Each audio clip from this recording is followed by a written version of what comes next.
ਜਗਜੀਤ ਸਿੰਘ ਗਿੱਲ ਦੀ ਪੁਸਤਕ ਗਾਡੀ ਰਾਹ ਇਹ ਰੇਖਾ ਚਿੱਤਰ ਹਨ।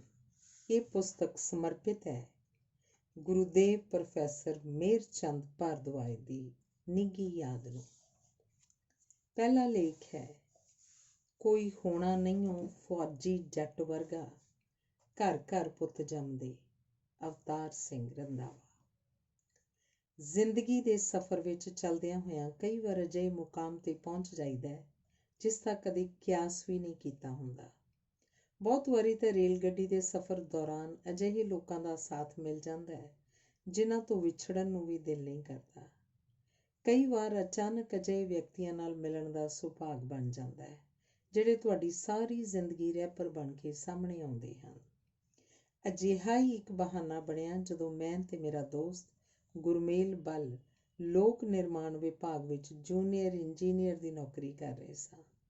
ਮਹਿਕਮੇ ਵਿੱਚ ਜੇਈ ਦੇ ਰੁਤਬੇ ਆਮ ਜਨ ਸਧਾਰਨ ਵਿੱਚ ਇੱਕ ਭ੍ਰਿਸ਼ਟ ਕਰਮਚਾਰੀ ਵਾਲੀ ਸ਼ਾਖ ਤੇ ਵਿਭਾਗ ਦੇ ਕੰਮ ਕਰਨ ਦੇ ਤੌਰ ਤਰੀਕਿਆਂ ਤੋਂ ਪਰੇਸ਼ਾਨ ਅਸੀਂ ਲੋਕ ਬਿਹਤਰ ਜ਼ਿੰਦਗੀ ਦੀ ਆਸ ਨਾਲ ਉਚੇਰੀ ਵਿੱਦਿਆ ਹਾਸਲ ਕਰਨ ਬਾਰੇ ਯਤਨਸ਼ੀਲ ਸਾਂ ਕਿ ਸਬੱਬ ਬਣ ਗਿਆ ਕਿ ਯੂਨੀਅਨ ਨੇ ਆਪਣੀਆਂ ਲੰਮੇ ਸਮੇਂ ਤੋਂ ਲਟਕਦੀਆਂ ਮੰਗਾਂ ਨੂੰ ਲੈ ਕੇ ਹੜਤਾਲ ਦਾ ਨਿਰਣਾ ਕਰ ਲਿਆ।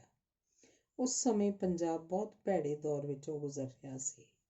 ਅੱਤਵਾਦ ਤੇ ਕਤਲੋ-ਗਾਰਤ ਦੀ ਦਹਿਸ਼ਤ ਦਾ ਹਰ ਪਾਸੇ ਬੋਲਬਾਲਾ ਸੀ। ਸੂਬੇ ਵਿੱਚ ਕੋਈ ਚੁਣੀ ਹੋਈ ਸਰਕਾਰ ਵੀ ਨਹੀਂ ਸੀ। ਸੈਨਾ ਦਾ ਸਾਬਕਾ ਜਰਨੈਲ ਗਵਰਨਰ ਲੱਗਾ ਹੋਇਆ ਸੀ ਤੇ ਅੱਤਵਾਦ ਨਾਲ ਨਜਿੱਠਣ ਦੇ ਨਾਂ ਹੇਠਾਂ ਪੁਲਿਸ ਦਾ ਰਾਜ ਸੀ। ਅਜਿਹੇ ਹਾਲਾਤ ਵਿੱਚ ਕਿਸੇ ਮੁਲਾਜ਼ਮ ਵਰਗ ਦੀਆਂ ਮੰਗਾਂ ਅਤੇ ਅਧਿਕਾਰਾਂ ਦੀ ਗੱਲ ਸੁਣਨ ਵਾਲਾ ਨਾ ਮਾਹੌਲ ਸੀ ਨਾ ਹੀ ਵੇਲਾ। ਪਰ ਫਿਰ ਵੀ ਜਥੇਬੰਦੀ ਦੀ ਲੀਡਰਸ਼ਿਪ ਨੇ ਸਰਕਾਰ ਨਾਲ ਪੰਗਾ ਲੈਣ ਦਾ ਮਨ ਬਣਾ ਲਿਆ ਸੀ। ਲੰਮੀ ਜਦੋਜਹਿਦ ਅਤੇ ਸੰਘਰਸ਼ ਉਪਰੰਤ ਗੱਲ ਸਿਰੇ ਨਾ ਲੱਗਦੀ ਵੇਖ ਜੇਲ੍ਹ ਭਰੋ ਅੰਦੋਲਨ ਦੀ ਕਾਲ ਵੀ ਆ ਗਈ। ਲੀਡਰਸ਼ਿਪ ਦਾ ਖਿਆਲ ਸੀ ਕਿ ਸਿਰੇ ਦੀ ਇਸ ਧਮਕੀ ਭਰੀ ਕਾਰਵਾਈ ਨਾਲ ਸਰਕਾਰ ਨੂੰ ਝੁਕਣ ਲਈ ਮਜਬੂਰ ਕਰ ਦਿੱਤਾ ਜਾਏਗਾ। ਪਰ ਸਾਨੂੰ ਸਭ ਨੂੰ ਜੇਲ੍ਹ ਜਾਣਾ ਪਿਆ। ਇਸ ਜੇਲ੍ਹ ਯਾਤਰਾ ਨਾਲ ਸਾਨੂੰ ਸਭ ਨੂੰ ਜ਼ਿੰਦਗੀ ਦੀ ਭੱਜ ਦੌੜ ਤੋਂ ਮਹੀਨੇ ਡੇਢ ਲਈ ਰਾਹਤ ਮਿਲੀ।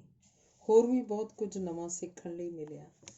ਇੱਕ ਦੂਸਰੇ ਨਾਲ ਮਿਲ ਬੈਠਣ, ਵਿਚਾਰ ਸਾਂਝੇ ਕਰਨ, ਕਿਤਾਬਾਂ ਪੜ੍ਹਨ, ਰਾਜਨੀਤਿਕ ਦੇ ਦਾਅ ਪੇਚ ਜਾਣਨ ਤੇ ਅਗਲੀ ਜ਼ਿੰਦਗੀ ਦੇ ਨਿਸ਼ਾਨੇ ਤੈਅ ਕਰਨ ਲਈ ਸਮਾਂ ਮਿਲਿਆ। ਜੇਲ੍ਹ ਦੌਰਾਨ ਤੈਅ ਕੀਤੇ ਅਜਿਹੇ ਇੱਕ ਨਿਸ਼ਾਨੇ ਦੀ ਪੂਰਤੀ ਕਰਨ ਦੀ ਖਾਹਿਸ਼ ਸਾਨੂੰ ਮਹਾਰਾਸ਼ਟਰ ਦੇ ਸ਼ਹਿਰ ਔਰੰਗਾਬਾਦ ਦੇ ਇੱਕ ਇੰਜੀਨੀਅਰਿੰਗ ਕਾਲਜ ਵੱਲ ਲੈ ਗਈ, ਜਿੱਥੇ ਦਾਖਲੇ ਦੀ ਕਿਸੇ ਲੋੜ ਦੀ ਪੂਰਤੀ ਨੇ ਸਾਨੂੰ ਇੱਕ ਵਿਲੱਖਣ ਸ਼ਖਸੀਅਤ ਦੇ ਮਾਲਕ, ਫੌਜੀ ਦੇ ਨਾਂ ਨਾਲ ਮਸ਼ਹੂਰ ਵਿਅਕਤੀ ਸਰਦਾਰ ਅਵਤਾਰ ਸਿੰਘ ਰੰਧਾਵਾ ਨਾਲ ਜਾ ਮਿਲਾਇਆ। ਸਾਡੇ ਵਿੱਚੋਂ ਕੋਈ ਵੀ ਨਹੀਂ ਸੀ ਜਾਣਦਾ ਕਿ ਸਾਥ ਇੱਕ ਪਿਆਰੇ ਰਿਸ਼ਤੇ ਦਾ ਰੂਪ ਲੈ ਕੇ ਆਉਣ ਵਾਲੀ ਤਮਾਮ ਜ਼ਿੰਦਗੀ 'ਚ ਭਰਪੂਰ ਹਿੱਸਾ ਪਾਏਗਾ। ਉਹਨਾਂ ਦਿਨਾਂ ਵਿੱਚ ਪੰਜਾਬ ਵਿਚਲੇ ਅੱਜ ਦੇ ਇੰਜੀਨੀਅਰਿੰਗ ਕਾਲਜਾਂ ਦੀ ਤਰਜ਼ 'ਤੇ ਕਾਲਜ ਨਹੀਂ ਸਨ ਹੁੰਦੇ, ਪਰ ਦੇਸ਼ ਦੇ ਦੱਖਣੀ ਹਿੱਸੇ ਵਿੱਚ ਵਿੱਦਿਆ ਦਾ ਵਪਾਰੀਕਰਨ ਆਰੰਭ ਹੋ ਚੁੱਕਾ ਸੀ। ਪੈਸੇ ਦੀ ਬਹੁਤਾਤ ਵਾਲੇ ਤੇ ਸਿਆਸੀ ਹੈਸੀਅਤ ਦੇ ਮਾਲਕ ਬਹੁਤ ਸਾਰੇ ਲੋਕ ਇਸ ਖੇਤਰ ਵਿੱਚ ਸੇਵਾ ਦੇ ਨਾਂ 'ਤੇ ਵਪਾਰ ਕਰ ਰਹੇ ਸਨ, ਜਿੱਥੇ ਉਹ ਵਿੱਦਿਆ ਨੂੰ ਵੇਚਣ ਦੇ ਕਾਰੋਬਾਰ 'ਚ ਮੂੰਹ ਮੰਗੀ ਕੀਮਤ ਵਸੂਲ ਲੈਂਦੇ ਸਨ। ਕਹਿਣ ਦਾ ਭਾਵ ਕਿ ਫੀਸ ਵਸੂਲਣ ਦਾ ਕੋਈ ਵੀ ਪੱਕਾ ਮਾਪਦੰਡ ਨਹੀਂ ਸੀ। ਦਾਅ ਲੱਗੇ ਅਨੁਸਾਰ ਹੀ ਸੌਦਾ ਤੈਅ ਹੋ ਜਾਂਦਾ ਸੀ। ਅਜਿਹੇ ਇੱਕ ਕਾਲਜ ਵਿੱਚ ਦਾਖਲ ਹੋਣ ਸਮੇਂ ਸਾਡੇ ਕੋਲੋਂ ਸਾਡੀ ਹੈਸੀਅਤ ਤੋਂ ਵਧੇਰੇ ਫੀਸ ਦੀ ਮੰਗ ਕੀਤੀ ਗਈ। ਕਿਸੇ ਨੇ ਸਾਨੂੰ ਦੱਸਿਆ ਕਿ ਇੱਥੇ ਫੌਜੀ ਨਾਂ ਦੇ ਇੱਕ ਸਰਦਾਰ ਸਾਹਿਬ ਹਨ ਜਿਨ੍ਹਾਂ ਦੀ ਚੰਗੀ ਜਾਣ ਪਛਾਣ ਕਾਲਜ ਪ੍ਰਬੰਧਕਾਂ ਨਾਲ ਹੈ। ਅਸੀਂ ਸੋਚਿਆ ਕੋਈ ਏਜੰਟ ਨੁਮਾ ਵਿਅਕਤੀ ਹੋਏਗਾ। ਪਹਿਲਾਂ ਤੋਂ ਜਾਣ ਪਛਾਣ ਵਾਲੇ ਕਿਸੇ ਵਿਦਿਆਰਥੀ ਨੇ ਸਾਨੂੰ ਉਹਨਾਂ ਨਾਲ ਮਿਲਾ ਦਿੱਤਾ ਤੇ ਉਹ ਝਟ-ਪਟ ਹੀ ਸਾਡੀ ਸਹਾਇਤਾ ਲਈ ਤਿਆਰ ਵੀ ਹੋ ਗਏ। ਸਾਡੇ ਨਾਲ ਜਾ ਕੇ ਕਾਲਜ ਦੇ ਡਾਇਰੈਕਟਰ ਨੂੰ ਜਾਇਜ਼ ਫੀਸ ਲੈਣ ਲਈ ਸਹਿਮਤ ਕਰ ਲਿਆ। ਜਦੋਂ ਸਾਡੀ ਸਿਫਾਰਿਸ਼ ਲਈ ਕਾਲਜ ਆਏ ਤਾਂ ਅਸੀਂ ਵੇਖਿਆ ਕਿ ਉਸ ਵਿਅਕਤੀ ਦਾ ਰੋਹਬ-ਦਾਬ ਤੇ ਦਬਦਬਾ ਤਕਰੀਬਨ ਸਾਰੇ ਵਿਦਿਆਰਥੀਆਂ ਤੇ ਕਾਲਜ ਪ੍ਰਬੰਧਕਾਂ 'ਤੇ ਛਾਇਆ ਹੋਇਆ ਸੀ। ਤਕਰੀਬਨ ਸਾਰੇ ਪੰਜਾਬੀ ਮੁੰਡੇ ਵਿਦਿਆਰਥੀ ਗੋਡਿਆਂ ਨੂੰ ਹੱਥ ਲਾ ਰਹੇ ਸਨ ਮਜ਼ੇਦਾਰ ਗੱਲ ਵੇਖਣ ਨੂੰ ਇਹ ਮਿਲੀ ਕਿ ਜਦੋਂ ਫੌਜੀ ਸਾਹਿਬ ਆਪਣੀ ਗੱਡੀ ਵਿੱਚ ਬੈਠ ਗਏ, ਲੜਕੇ ਝੁਕ ਝੁਕ ਕੇ ਗੱਡੀ ਦੇ ਟਾਇਰਾਂ ਨੂੰ ਹੱਥ ਲਾ ਕੇ ਪੈਰੀਂ ਪੈਣ ਵਾਲਾ ਸਤਿਕਾਰ ਦੇ ਰਹੇ ਸਨ। ਭਾਵੇਂ ਕਿ ਉਹਨਾਂ ਨੇ ਸਾਡੀ ਭਰਪੂਰ ਮਦਦ ਕੀਤੀ ਸੀ, ਪਰ ਕਿਉਂਕਿ ਅਸੀਂ ਆਮ ਵਿਦਿਆਰਥੀਆਂ ਨਾਲੋਂ ਕੁਝ ਵੱਖਰੇ ਸੀ, ਉਮਰ ਵਿੱਚ ਵੀ ਤੇ ਨੌਕਰੀ ਦਾ ਤਜਰਬਾ ਹੋਣ ਕਾਰਨ ਜ਼ਿੰਦਗੀ ਦਾ ਥੋੜ੍ਹਾ ਬਹੁਤ ਤਜਰਬਾ ਰੱਖਦੇ ਸਾਂ, ਅਸੀਂ ਇਸ ਤੋਂ ਇਹ ਸਮਝ ਸਕੇ ਸੀ ਕਿ ਇਹ ਵਿਅਕਤੀ ਬੰਬਈਆ ਫਿਲਮ ਦੇ ਕਿਸੇ ਵੱਡੇ ਖਲਨਾਇਕ ਦਾ ਅਸਲ ਰੂਪ ਹੋਏਗਾ। ਸੋ ਅਸੀਂ ਦੋਹਾਂ ਦੋਸਤਾਂ ਨੇ ਇਸ ਵਿਅਕਤੀ ਤੋਂ ਦੂਰੀ ਬਣਾ ਕੇ ਰੱਖਣ ਦਾ ਨਿਰਣਾ ਲਿਆ। ਇਹ ਨਿਰਣਾ ਲੈਣ ਦੇ ਕੁਝ ਹੋਰ ਵੀ ਕਾਰਨ ਬਣੇ ਹੋਣਗੇ, ਜਿਨ੍ਹਾਂ ਵਿੱਚ ਫੌਜੀ ਦੇ ਕੁਝ ਜਾਣੇ ਪਛਾਣੇ ਦੋਸਤਾਂ, ਰਿਸ਼ਤੇਦਾਰਾਂ ਤੇ ਈਰਖਾਲੂ ਸ਼ਰੀਕਾਂ ਦਾ ਵੀ ਯੋਗਦਾਨ ਸੀ, ਜਿਨ੍ਹਾਂ ਨੇ ਸਾਨੂੰ ਫੌਜੀ ਬਾਰੇ ਕੁਝ ਗੈਰ ਮਾਮੂਲੀ ਅਫਵਾਹਾਂ ਤੋਂ ਜਾਣੂ ਕਰਵਾਇਆ ਸੀ, ਜੋ ਬਾਅਦ ਵਿੱਚ ਗੈਰ ਯਥਾਰਥਕ ਤੇ ਬੇਬੁਨਿਆਦ ਸਾਬਤ ਹੋਈਆਂ। ਹਾਲਾਂਕਿ ਸਾਡੀ ਜਾਣ ਪਛਾਣ ਵਾਲੇ ਕੁਝ ਵਿਦਿਆਰਥੀ ਫੌਜੀ ਸਾਹਿਬ ਦੀ ਸਿੱਧੀ ਸ਼ਰਨ ਵਿੱਚ ਉਹਨਾਂ ਦੇ ਫਲੈਟ ਵਿੱਚ ਹੀ ਰਹਿੰਦੇ ਸਨ। ਅਸੀਂ ਦੋਹਾਂ ਦੋਸਤਾਂ ਨੇ ਵੱਖਰਾ ਫਲੈਟ ਕਿਰਾਏ ਤੇ ਲੈ ਕੇ ਰਹਿਣ ਦਾ ਨਿਰਣਾ ਕੀਤਾ, ਕਿਉਂਕਿ ਆਮ ਵਿਦਿਆਰਥੀਆਂ ਤੋਂ ਉਲਟ ਨੌਕਰੀ 'ਚ ਹੋਣ ਕਾਰਨ ਅਸੀਂ ਆਰਥਿਕ ਤੌਰ ਤੇ ਵੀ ਇਹ ਖਰਚਾ ਬਰਦਾਸ਼ਤ ਕਰ ਸਕਦੇ ਸੀ ਅਤੇ ਆਪਣੇ ਤੋਂ ਨਿੱਕੀ ਉਮਰ ਵਾਲੇ ਲੜਕਿਆਂ ਵਿੱਚ ਘੁਲ ਮਿਲ ਕੇ ਰਹਿਣ ਵਿੱਚ ਵੀ ਝਿਜਕ ਮਹਿਸੂਸ ਕਰਦੇ ਸਾਂ। ਪਰ ਉਹਨਾਂ ਦਿਨਾਂ ਵਿੱਚ ਲੱਤੂਰ ਵਿੱਚ ਆਏ ਵੱਡੇ ਭੂਚਾਲ ਨੇ ਔਰੰਗਾਬਾਦ ਨੂੰ ਹਿਲਾ ਦਿੱਤਾ ਸੀ। ਨਵੀਂ ਬਣੀ ਇਮਾਰਤ ਦੀ ਤੀਸਰੀ ਮੰਜ਼ਿਲ ਤੇ ਰਹਿੰਦਿਆਂ, ਜਿਸ ਦੀ ਹੇਠਲੀ ਮੰਜ਼ਿਲ ਸਿਰਫ ਕਮਜ਼ੋਰ ਜਿਹੇ ਕਾਲਮਾਂ ਥੰਮਲਿਆਂ ਦੇ ਆਸਰੇ ਖੜੀ ਸੀ, ਅਸੀਂ ਵੀ ਖੌਫਜ਼ਦਾ ਹੋ ਗਏ ਸਾਂ। ਦਿਨ ਚੜ੍ਹਦਿਆਂ ਹੀ ਸਾਡੇ ਜਾਣੂ ਮੁੰਡੇ ਸਾਡੀ ਖਬਰ ਲਈ ਆਏ ਤੇ ਉਹਨਾਂ ਆਪਣੇ ਨਾਲ ਰਹਿਣ ਦੀ ਸਾਨੂੰ ਪੇਸ਼ਕਸ਼ ਕੀਤੀ, ਜਿਸ ਨੂੰ ਅਸੀਂ ਠੁਕਰਾ ਨਾ ਸਕੇ, ਤੇ ਉਸ ਦਿਨ ਤੋਂ ਸਾਡਾ ਵੀ ਰਹਿਣ ਬਸੇਰਾ ਰਾਜਾ ਰਾਣੀ ਅਪਾਰਟਮੈਂਟ, ਜਿਸ ਦੀ ਮਲਕੀਅਤ ਸਰਦਾਰ ਅਵਤਾਰ ਸਿੰਘ ਰੰਧਾਵਾ ਫੌਜੀ ਦੀ ਸੀ, ਵਿੱਚ ਹੋ ਗਿਆ। ਇਸ ਫਲੈਟ ਵਿੱਚ ਰਹਿਣ ਵਾਲੇ ਲੜਕੇ ਫੌਜੀ ਸਾਹਿਬ ਨੂੰ ਮਾਮਾ ਜੀ ਕਹਿੰਦੇ ਸਨ। ਸੋ ਉਹੀ ਰਿਸ਼ਤਾ ਅਸੀਂ ਅਪਣਾ ਲਿਆ ਤੇ ਸਾਡਾ ਮਾਮੇ ਭਾਂਜੇ ਵਾਲਾ ਰਿਸ਼ਤਾ ਹੌਲੀ ਹੌਲੀ ਜਿਉਂ-ਜਿਉਂ ਅਸੀਂ ਇੱਕ ਦੂਜੇ ਨੂੰ ਸਮਝਦੇ ਗਏ ਪਰਪੱਕ ਹੁੰਦਾ ਗਿਆ, ਇੱਥੋਂ ਤੱਕ ਕਿ ਸ਼ਾਇਦ ਅਸਲੀ ਮਾਮੇ ਭਾਂਜੇ ਦਾ ਰਿਸ਼ਤਾ ਵੀ ਇਹਦੇ ਸਾਹਮਣੇ ਫਿੱਕਾ ਪੈ ਜਾਏ। ਸਾਡੀ ਮਾਮੀ ਹੋਰ ਵੀ ਵਧੇਰੇ ਦਿਆਲੂ ਪ੍ਰਵਿਰਤੀ ਦੀ ਨੇਕ ਦਿਲ ਔਰਤ ਹੈ। ਭਾਵੇਂ ਕਿ ਅਸੀਂ ਹੁਣ 4-5 ਭਾਣਜੇ ਬਣ ਚੁੱਕੇ ਸਾਂ, ਪਰ ਮਾਮੀ ਜੀ ਨੂੰ ਇਸ ਗੱਲ ਦਾ ਹਮੇਸ਼ਾ ਖਿਆਲ ਰਹਿੰਦਾ ਕਿ ਮੁੰਡਿਆਂ ਨੇ ਢੰਗ ਨਾਲ ਖਾਣਾ ਨਹੀਂ ਖਾਧਾ ਹੋਣਾ। ਉਹ ਆਨੇ ਬਹਾਨੇ ਹਰ ਦੂਜੇ ਚੌਥੇ ਦਿਨ ਘਰ ਦਾ ਪੱਕਿਆ ਕੁਝ ਨਾ ਕੁਝ ਸਾਡੇ ਲਈ ਜ਼ਰੂਰ ਭੇਜ ਦਿੰਦੇ। ਸਾਡਾ ਖਾਣਾ ਬਣਾਉਣ ਵਾਲੀ ਬਾਈ ਨੂੰ ਉਹ ਅਕਸਰ ਹਦਾਇਤ ਦਿੰਦੇ ਰਹਿੰਦੇ ਕਿ ਸਫਾਈ ਦਾ ਖਿਆਲ ਰੱਖੇ, ਚੰਗਾ ਖਾਣਾ ਬਣਾਏ, ਕਿਉਂਕਿ ਬਾਈ ਹਮੇਸ਼ਾ ਜਲਦੀ ਵਿੱਚ ਹੀ ਹੁੰਦੀ ਸੀ। ਉਸ ਵਿਚਾਰੀ ਨੇ ਜੀਵਨ ਨਿਰਬਾਹ ਵਾਸਤੇ ਸਾਡੇ ਤੋਂ ਇਲਾਵਾ ਕੰਮ ਲਈ ਕਈ ਹੋਰ ਘਰ ਵੀ ਫੜੇ ਹੁੰਦੇ ਸਨ। ਹੌਲੀ ਹੌਲੀ ਅਸੀਂ ਸਾਰੇ ਉਸ ਪਰਿਵਾਰ 'ਚ ਰਚ ਮਿਚ ਗਏ ਤੇ ਆਪਣੇਪਨ ਦੀ ਭਾਵਨਾ ਉਤਪੰਨ ਹੋ ਗਈ। ਸਰਦਾਰ ਅਵਤਾਰ ਸਿੰਘ ਰੰਧਾਵਾ ਦਾ ਕਾਰੋਬਾਰ ਵੀ ਹੋਟਲ ਦਾ ਸੀ। ਫਿਰ ਸਾਡਾ ਉਹਨਾਂ ਦੇ ਹੋਟਲ ਤੇ ਆਉਣ ਜਾਣ ਦਾ ਸਿਲਸਿਲਾ ਵੀ ਆਰੰਭ ਹੋ ਗਿਆ। ਪਹਿਲ ਸਾਨੂੰ ਖਾਣੇ ਦੀ ਵਿਸ਼ੇਸ਼ ਰਿਆਇਤ ਦਿੱਤੀ ਜਾਂਦੀ, ਪਰ ਬਾਅਦ ਵਿੱਚ ਅਸੀਂ ਮੁਫਤ ਵਾਲੇ ਪੱਕੇ ਮਹਿਮਾਨ ਵੀ ਬਣ ਬੈਠੇ। ਸਾਡੀ ਯਾਰੀ ਉਸ ਸਮੇਂ ਹੋਰ ਵੀ ਗੂੜ੍ਹੀ ਹੋ ਗਈ ਜਦੋਂ ਅਸੀਂ ਔਰੰਗਾਬਾਦ ਪੰਜਾਬੀ ਸੱਭਿਆਚਾਰਕ ਕੇਂਦਰ ਨਾਂ ਹੇਠ ਸੰਸਥਾ ਖੜੀ ਕਰ ਲਈ, ਜਿਸ ਦੇ ਪ੍ਰਧਾਨ ਸਰਦਾਰ ਅਵਤਾਰ ਸਿੰਘ ਰੰਧਾਵਾ ਤੇ ਜਨਰਲ ਸਕੱਤਰ ਦਾ ਕੰਮ ਮੈਨੂੰ ਸੌਂਪਿਆ ਗਿਆ। ਮੇਰਾ ਆਪਣਾ ਰੁਝਾਨ ਥੋੜ੍ਹਾ ਬਹੁਤ ਪਹਿਲਾਂ ਤੋਂ ਆਪਣੇ ਜੱਦੀ ਪਿੰਡ ਜਗਦੇਵ ਕਲਾਂ ਵਿੱਚ ਬਣਾਈ ਹੋਈ ਹਾਸ਼ਮ ਸ਼ਾਹ ਯਾਦਗਾਰੀ ਟਰੱਸਟ ਕਰਕੇ ਇਸ ਪਾਸੇ ਸੀ। ਸੋ ਅਸੀਂ ਪਿੰਡ ਦੀ ਤਰਜ਼ ਤੇ ਹੀ ਔਰੰਗਾਬਾਦ ਵਿੱਚ ਪੰਜਾਬੀ ਮੇਲਾ ਕਰਵਾਉਣ ਦਾ ਫੈਸਲਾ ਲਿਆ, ਜਿਸ ਨੂੰ ਅਸੀਂ ਪੰਜਾਬ ਸਰਕਾਰ ਤੇ ਸਰਦਾਰ ਜਗਦੇਵ ਸਿੰਘ ਜੱਸੋਵਾਲ ਦੀ ਮਦਦ ਨਾਲ ਸਫਲਤਾ ਨਾਲ ਨੇਪਰੇ ਚਾੜਿਆ। ਜਿਉਂ-ਜਿਉਂ ਅਸੀਂ ਸਰਦਾਰ ਅਵਤਾਰ ਸਿੰਘ ਰੰਧਾਵਾ ਦੇ ਨਜ਼ਦੀਕ ਹੁੰਦੇ ਗਏ, ਤਿਉਂ-ਤਿਉਂ ਉਹਨਾਂ ਦੀ ਸ਼ਖਸੀਅਤ ਦੇ ਹੋਰ ਅਨੇਕ ਪਹਿਲੂਆਂ ਤੋਂ ਵੀ ਵਾਕਫ ਹੁੰਦੇ ਗਏ, ਜਿਸ ਦਾ ਗਹਿਰਾ ਪ੍ਰਭਾਵ ਅਸੀਂ ਕਬੂਲਿਆ ਹੋਵੇਗਾ। ਇਸ ਵਿਅਕਤੀ ਵਿਸ਼ੇਸ਼ ਨਾਲ ਸਾਡੇ ਪਿਆਰ ਦੀਆਂ ਤੰਦਾਂ ਹੋਰ ਭਿੱਡੀਆਂ ਹੁੰਦੀਆਂ ਗਈਆਂ। ਭਾਵੇਂ ਫੌਜੀ ਸਾਹਿਬ ਬਹੁਤ ਪੜ੍ਹੇ ਲਿਖੇ ਵਿਅਕਤੀ ਨਹੀਂ ਸਨ, ਪਰ ਦੁਨਿਆਵੀ ਵਿੱਦਿਆ ਵਿੱਚ ਬੜੇ ਧਨੰਤਰ ਵੀ ਉਹਨਾਂ ਸਾਹਮਣੇ ਫਿੱਕੇ ਮਹਿਸੂਸ ਹੁੰਦੇ ਸਨ। ਸੱਚੀ ਗੱਲ, ਅਗਲੇ ਆਦਮੀ ਦੇ ਮੂੰਹ ਤੇ ਕਰਨ ਨਿਡਰਤਾ, ਦਲੇਰੀ ਤੇ ਆਪਣੀ ਗਲਤੀ ਨੂੰ ਮੰਨ ਲੈਣ ਤੇ ਆਪਣੀ ਕਮਜ਼ੋਰੀ ਨੂੰ ਕਿਸੇ ਕੋਲੋਂ ਨਾ ਛੁਪਾਉਣ ਵਾਲੇ ਗੁਣ ਹਰੇਕ ਵਿਅਕਤੀ 'ਚ ਨਹੀਂ ਹੁੰਦੇ। ਆਪਣੇ ਫਾਇਦੇ ਲਈ ਥੋੜ੍ਹੇ ਬਹੁਤ ਵੱਲ ਛਲ ਤੇ ਗੱਲ ਨੂੰ ਘੁਮਾਉਣ ਦੀ ਰਾਜਨੀਤੀ ਹਰੇਕ ਵਿਅਕਤੀ 'ਚ ਥੋੜ੍ਹੀ ਬਹੁਤ ਹੁੰਦੀ ਹੈ, ਮਾੜੇ ਤੇ ਔਖੇ ਸਮੇਂ ਜਦੋਂ ਨੁਕਸਾਨ ਹੁੰਦਾ ਸਾਹਮਣੇ ਨਜ਼ਰ ਆਉਂਦਾ ਹੋਵੇ, ਸੱਚਾਈ ਤੇ ਅੜੇ ਤੇ ਖੜੇ ਰਹਿਣ ਦੀ ਜੁਰਤ ਬਹੁਤ ਘੱਟ ਵਿਅਕਤੀਆਂ ਦੇ ਹਿੱਸੇ ਹੁੰਦੀ ਹੈ। ਸ਼ਾਇਦ ਫੌਜੀ ਦੀ ਸ਼ਖਸੀਅਤ ਵਿਚਲਾ ਇਹ ਗੁਣ ਹੀ ਉਹਨੂੰ ਆਮ ਵਿਅਕਤੀਆਂ ਤੋਂ ਵੱਖਰਿਆਉਂਦਾ ਹੈ। ਅਜਿਹੇ ਗੁਣਾਂ ਨੇ ਹੀ ਇੱਕ ਸਧਾਰਨ ਤੇ ਘੱਟ ਪੜ੍ਹੇ ਲਿਖੇ ਆਦਮੀ ਨੂੰ ਸਫਲ ਬਿਜ਼ਨਸਮੈਨ ਬਣਾਇਆ ਤੇ ਇੱਕ ਅਜਿਹਾ ਵਿਅਕਤਿਤਵ ਦਿੱਤਾ ਜਿਸ ਨਾਲ ਉਹ ਵੱਡੇ ਵੱਡੇ ਅਧਿਕਾਰੀਆਂ, ਰਾਜਸੀ ਸ਼ਖਸੀਅਤਾਂ ਦੇ ਸਾਹਮਣੇ ਦ੍ਰਿੜਤਾ ਤੇ ਦਲੇਰੀ ਨਾਲ ਆਪਣੇ ਲਹਿਜੇ ਵਿੱਚ ਗੱਲਾਂ ਕਰਦਾ ਕਰਦਾ ਮਿੰਟਾਂ ਸਕਿੰਟਾਂ ਵਿੱਚ ਹੀ ਅਗਲੇ ਨੂੰ ਆਪਣੇ ਵਿਚਾਰਾਂ ਨਾਲ ਕਾਇਲ ਕਰਨ ਦੇ ਸਮਰੱਥ ਹੋ ਜਾਂਦਾ ਹੈ। ਸਰਦਾਰ ਅਵਤਾਰ ਸਿੰਘ ਰੰਧਾਵਾ ਦੀ ਸਾਰੀ ਜ਼ਿੰਦਗੀ ਦੀ ਜੀਵਨ ਕਹਾਣੀ ਸੰਘਰਸ਼ ਕਰਨ ਤੇ ਇਸ ਵਿੱਚੋਂ ਵੀ ਆਨੰਦ ਲੈਂਦੇ ਹੋਏ ਅੱਗੇ ਵਧਦੇ ਜਾਣ ਦੀ ਗਾਥਾ ਹੈ।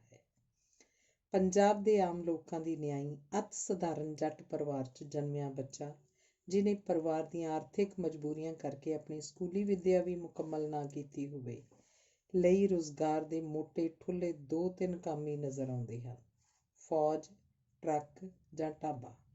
ਤੇ ਤਿੰਨੇ ਹੀ ਪੈਂਡੇ ਤੈਅ ਕਰਨੇ ਪਏ ਸਰਦਾਰ ਅਵਤਾਰ ਸਿੰਘ ਰੰਧਾਵਾ ਨੂੰ। ਬੇਰੁਜ਼ਗਾਰੀ ਤੇ ਆਰਥਿਕ ਆਵਾਜ਼ਾਰੀ ਦੇ ਦੌਰ 'ਚ ਫੌਜ ਦੀ ਨੌਕਰੀ ਸਹਾਰਾ ਬਣੀ। ਘਰਦਿਆਂ ਨੇ ਵਿਆਹ ਕਰ ਦਿੱਤਾ, ਪਰ ਆਜ਼ਾਦ ਤਬੀਅਤ ਦੇ ਮਾਲਕ ਅਵਤਾਰ ਸਿੰਘ ਨੂੰ ਫੌਜ ਦਾ ਅਨੁਸ਼ਾਸਨ ਬਹੁਤਾ ਫਿੱਟ ਨਾ ਬੈਠਿਆ। ਨੌਕਰੀ ਤੋਂ ਬਾਗੀ ਹੋ ਕੇ ਘਰ ਪਰਤ ਆਇਆ, ਪਰ ਨਾਂ ਦੇ ਨਾਲ ਹਮੇਸ਼ਾ ਲਈ ਫੌਜੀ ਜੁੜ ਗਿਆ। ਥੋੜ੍ਹੀ ਜ਼ਮੀਨ ਦੀ ਮਾਲਕੀ ਤੇ ਵੱਡਾ ਪਰਿਵਾਰ ਹੋਣ ਕਰਕੇ ਵਾਹੀ ਜੋਤੀ ਦਾ ਕਾਰੋਬਾਰ ਵੀ ਰਾਸ ਨਹੀਂ ਸੀ ਆ ਰਿਹਾ। ਕੋਆਪਰੇਟਿਵ ਸੁਸਾਇਟੀ ਦੀ ਸੇਲਜ਼ਮੈਨੀ ਵੀ ਕਰ ਵੇਖੀ, ਕੁਝ ਨਾ ਬਣਿਆ।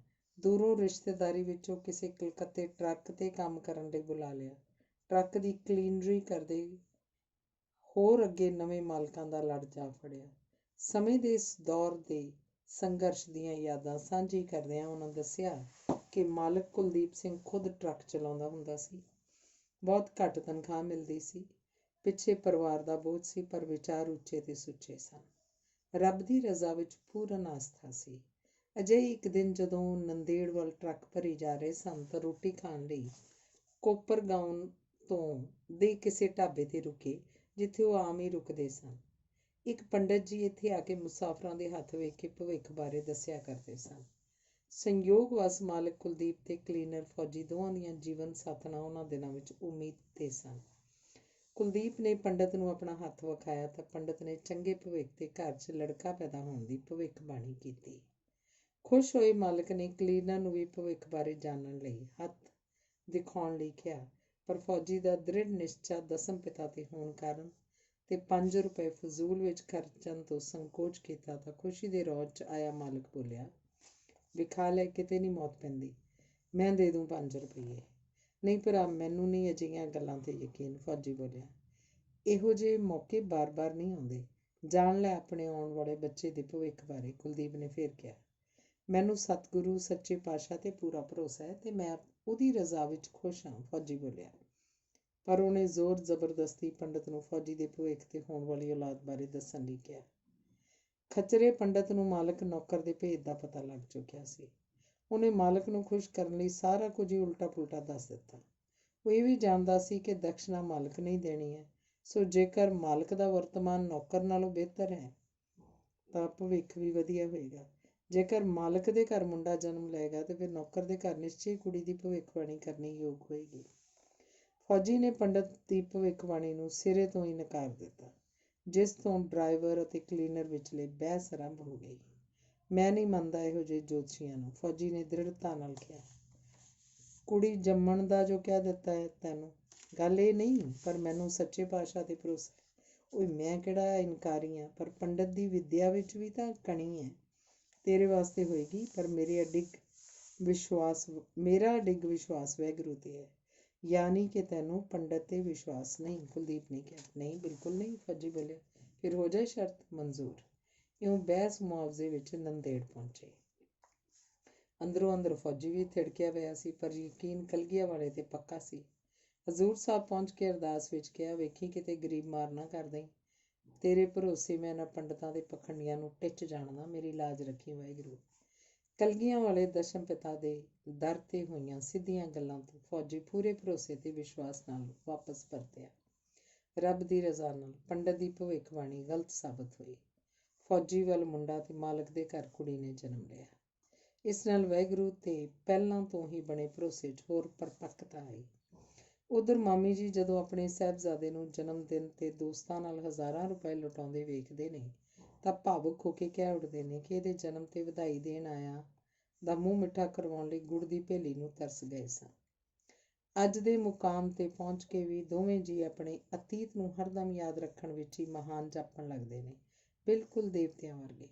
ਲੋਕ ਤਾਂ ਥੋੜ੍ਹਾ ਜਿਹਾ ਵੀ ਰੁਤਬਾ ਪਾ ਲੈਣ ਬਾਅਦ ਆਪਣੇ ਪੁਰਾਣੇ ਦਿਨਾਂ ਨੂੰ ਵਿਸਾਰ ਕੇ ਪੈਸੇ ਦੇ ਅਹੁਦੇ ਤੇ ਗਰੂਰ ਦੇ ਤੇ ਹੰਕਾਰ ਨੂੰ ਆਪਣੇ ਅੰਦਰ ਸਮੋ ਨਹੀਂ ਪਾਉਂਦੇ ਤੇ ਆਪਣੇ ਆਪ ਨੂੰ ਜਮਾਂਦਰੂ ਖਾਨਦਾਨੀ ਤੇ ਸ਼ਾਹੂਕਾਰ ਪਰਿਵਾਰ ਦੀ ਪੈਦਾਇਸ਼ ਦੱਸਦੇ ਹੋਏ ਨਹੀਂ ਥੱਕਦੇ। ਪਰ ਇਸ ਪਰਿਵਾਰ ਨੂੰ ਆਪਣਾ ਸੰਘਰਸ਼ ਦਾ ਸਮਾਂ ਹਰ ਪਲ ਯਾਦ ਰਹਿੰਦਾ ਹੈ। ਇਹੋ ਇਹਨਾਂ ਦੀ ਵਡਿਆਈ ਹੈ। ਕੁਝ ਵਰ੍ਹੇ ਪਹਿਲਾਂ ਦੀ ਗੱਲ ਹੈ, ਜਦੋਂ ਮੈਂ ਫੌਜੀ ਪਰਿਵਾਰ ਨਾਲ ਪੰਜਾਬ ਤੋਂ ਮਹਾਰਾਸ਼ਟਰ ਦੇ ਸਫ਼ਰ ਵਿੱਚ ਸਾਂ ਤੇ ਅਸੀਂ ਮਨਵਾੜ ਰੇਲਵੇ ਸਟੇਸ਼ਨ ਤੋਂ ਔਰੰਗਾਬਾਦ ਵਾਸਤੇ ਗੱਡੀ ਬਦਲਣੀ ਸੀ। ਗੱਡੀ ਦੇ ਆਉਣ 'ਚ ਲੰਮੀ ਉਡੀਕ ਸੀ, ਸੋ ਅਸੀਂ ਟੈਕਸੀ ਰਾਹੀਂ ਅਗਲੇ ਸਫ਼ਰ ਦਾ ਫੈਸਲਾ ਲਿਆ। ਮਨਵਾੜ ਤੋਂ ਬਾਹਰ ਨਿਕਲਦਿਆਂ ਸਾਨੂੰ ਬਹੁਤ ਸਾਰੇ ਵੱਡੇ ਵੱਡੇ ਗੋਦਾਮ ਨਜ਼ਰ ਆਏ ਤਾਂ ਫੌਜੀ ਸਾਹਿਬ ਮੈਨੂੰ ਸੰਬੋਧਨ ਹੁੰਦੇ ਹੋਏ ਕਹਿਣ ਲੱਗੇ, ਗਿੱਲ, ਇਹਨਾਂ ਗੋਦਾਮਾਂ 'ਚ 15 ਸਾਲ ਕੰਮ ਕੀਤਾ ਮੈਂ। ਤੁਸੀਂ? ਮੈਂ ਹੈਰਾਨਗੀ ਭਰੇ ਲਹਿਜੇ ਵਿੱਚ ਪੁੱਛਿਆ। ਮੈਂ ਸ਼ਾਇਦ ਉਸ ਸਮੇਂ ਉਹਨਾਂ ਦੇ ਪਿਛੋਕੜ ਵਾਲੀ ਕਹਾਣੀ ਤੋਂ ਨਾ ਵਾਕਫ ਸੀ। ਮੈਂ ਸਿਰਫ ਉਹਨਾਂ ਦੀ ਅੱਜ ਦੀ ਅਮੀਰੀ ਤੇ ਰੂਪ-ਦਾਬ ਵਾਲੀ ਜ਼ਿੰਦਗੀ ਤੋਂ ਵਾਕਫ ਸਾਂ। ਹਾਂ, ਮੈਂ ਆਪਣੀ ਗੱਲ ਕਰਦਾ। ਕੀ ਕਰਦੇ ਸੀ? ਮੈਂ ਫਿਰ ਸਵਾਲ ਕੀਤਾ। ਟਰੱਕ ਦਾ ਕਲੀਨਰ ਹੁੰਦਾ ਸੀ। ਬੜੀ ਕਣਕ ਢੋਈ ਇੱਥੋਂ ਨੰਦੇੜ ਤੀਕ। ਮੈਂ ਉਹਨਾਂ ਦੀ ਸਾਦਗੀ ਤੇ ਸਾਫ਼ਗੋਈ ਤੋਂ ਕੁਰਬਾਨ ਹੋਈ ਜਾ ਰਿਹਾ ਸੀ। ਫਿਰ ਜਿਵੇਂ ਕੋਈ ਪੁਰਾਣੀਆਂ ਯਾਦਾਂ ਦੀ ਰੀਲ ਚੱਲ ਪੈਂਦੀ ਹੈ, ਇੱਕ ਤੋਂ ਬਾਅਦ ਇੱਕ ਜ਼ਿੰਦਗੀ ਦੀ ਹਰੇਕ ਗੱਲ ਉਹ ਸਾਂਝੀ ਕਰਦੇ ਗਏ। ਜਦੋਂ ਮੈਂ ਕੁਲਦੀਪ ਨਾਲੋਂ ਵੱਖ ਹੋ ਕੇ ਆਪਣਾ ਕੰਮ ਸ਼ੁਰੂ ਕੀਤਾ ਤਾਂ 375 ਰੁਪਇਆਂ ਦੀ ਕੁੱਲ ਜਮ੍ਹਾਂ ਪੂੰਜੀ ਮੇਰੇ ਕੋਲ ਸੀ। ਉੱਪਰੋਂ ਹੁਣ ਇੱਕ ਬੇਟਾ ਤੇ ਤੇਰੀ ਮਾਮੀ ਵੀ ਮੇਰੇ ਨਾਲ ਸਨ। ਮੈਨੂੰ ਕਿਸੇ ਵਾਕਫਕਾਰ ਨੇ ਇੱਥੇ ਔਰੰਗਾਬਾਦ ਢਾਬੇ ਦੀ ਜਗ੍ਹਾ ਦੀ ਦੱਸ ਪਾਈ। ਮੈਂ ਕਿਸੇ ਜਾਣੂ ਟਰਾਂਸਪੋਰਟਰ ਰਾਹੀਂ ਸਿਫਾਰਿਸ਼ ਪਾ ਕੇ ਸੇਠ ਨੂੰ ਮਿਲਿਆ, ਪਰ ਇੱਥੇ ਜਿਵੇਂ ਮੇਰੀ ਕਿਸਮਤ ਮੇਰੇ ਨਾਲ ਨਹੀਂ ਸੀ। ਸੇਠ ਨੇ ਦੱਸਿਆ ਕਿ ਮੈਂ ਅੱਜ ਹੀ ਕਿਸੇ ਹੋਰ ਨੂੰ ਹਾਂ ਕਰ ਬੈਠਾ ਹਾਂ।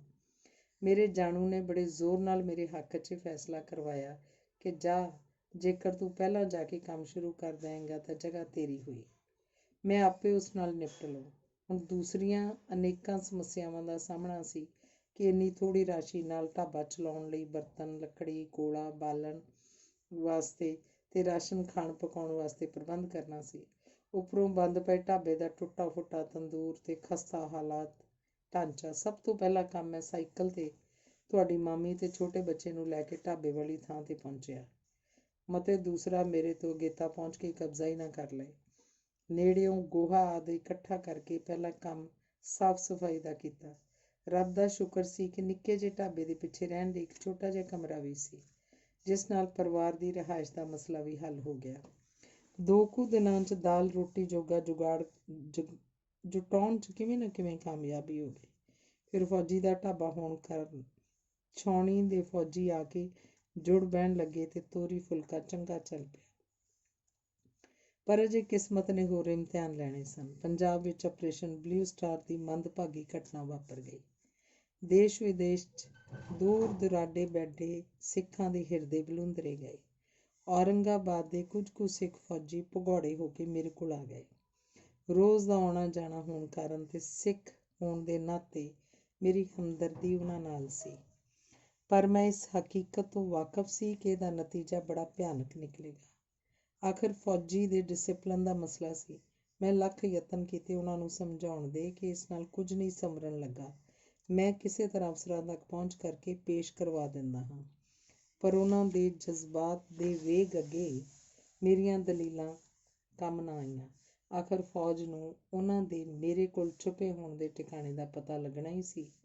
ਭਾਵੇਂ ਉਹ ਫੌਜ ਦੇ ਆਉਣ ਤੋਂ ਪਹਿਲਾਂ ਹੀ ਢਾਬਾ ਛੱਡ ਗਏ ਸਨ, ਪਰ ਫੌਜ ਨੇ ਮੈਨੂੰ ਗ੍ਰਿਫਤਾਰ ਕਰ ਲਿਆ ਤੇ ਬਾਗੀਆਂ ਨੂੰ ਪਨਾਹ ਦੇਣ ਤੇ ਦੇਸ਼ ਧਰੋਹ ਦੇ ਹੇਠਾਂ ਮੀਸਾ ਲਾ ਕੇ ਪੂਨੇ ਜੇਲ੍ਹ 'ਚ ਸੁੱਟ ਦਿੱਤਾ, ਜਿੱਥੇ 2 ਸਾਲ ਤੱਕ ਮੁਕੱਦਮਾ ਭੁਗਤਣਾ ਪਿਆ। ਅਨੇਕਾਂ ਦੁਸ਼ਵਾਰੀਆਂ ਦਾ ਸਾਹਮਣਾ ਕਰਨਾ ਪਿਆ ਤੇ ਪਰਿਵਾਰ ਦੀ ਖੱਜਲ ਖੁਆਰੀ ਵੱਖਰੀ ਹੋਈ। ਗੱਲ ਕੀ ਬਣੀ ਬਣਾਈ ਖੇਡ ਵਿਗੜ ਗਈ ਤੇ ਗੱਡੀ ਫੇਰ ਲੀਹੋਂ ਲੈ ਗਈ। ਫਿਰ ਪੈਰਾਂ 'ਤੇ ਹੁੰਦਿਆਂ 4-5 ਸਾਲ ਹੋਰ ਖਰਾਬ ਹੋ ਗਏ।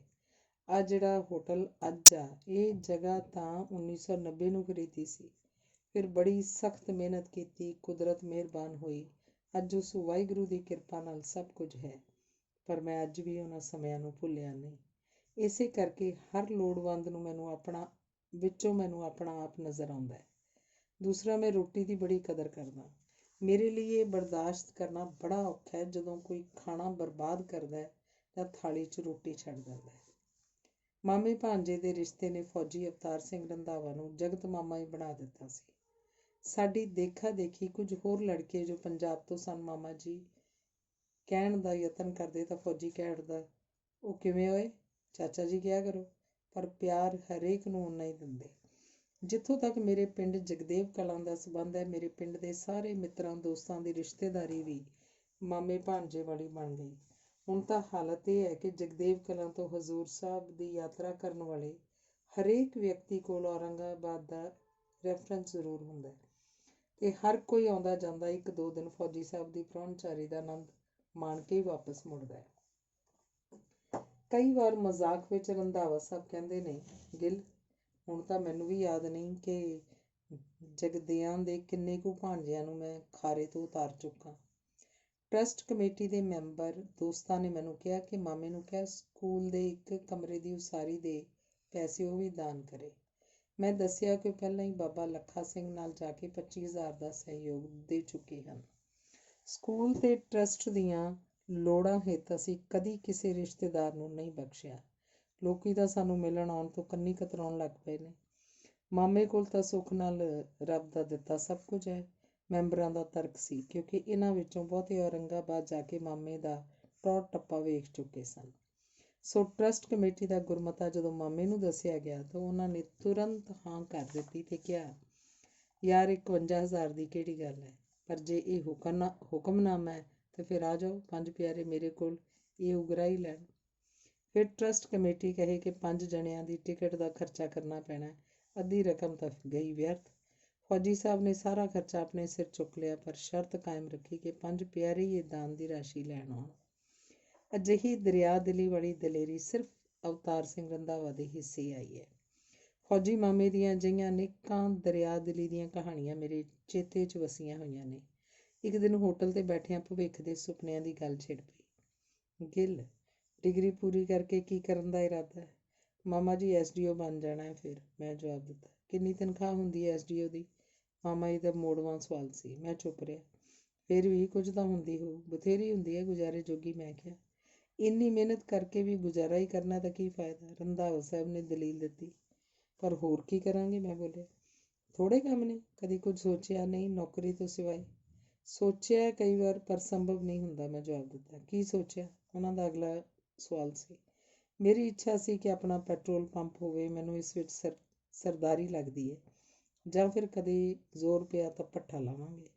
ਆ ਜਾ ਫਿਰ ਔਰੰਗਾਬਾਦ, ਮਿੱਠ ਮਿੱਠੇ ਵਾਲਾ ਪੰਪ ਵਿਕਦਾ ਹੀ, ਜਿੰਨੇ ਸੌਖੀਆਂ ਕਰ ਸਕਦਾ ਹੈ ਕਰ ਲੈ, ਬਾਕੀ ਮੈਂ ਪਾ ਦੂੰ। ਮੇਰੇ ਲਈ ਪੰਜਾਬ ਛੱਡਣਾ ਔਖਾ ਲੱਗਦਾ। ਮੈਂ ਕਿਹਾ, ਚੱਲ ਯਾਰ, ਪੰਜਾਬ ਵਿੱਚ ਹੀ ਕਰ ਲਈ ਕੋਈ ਕੰਮ, ਤੇਰੇ ਲਈ ਮੈਂ ਹਮੇਸ਼ਾ ਹਾਜ਼ਰ ਹਾਂ।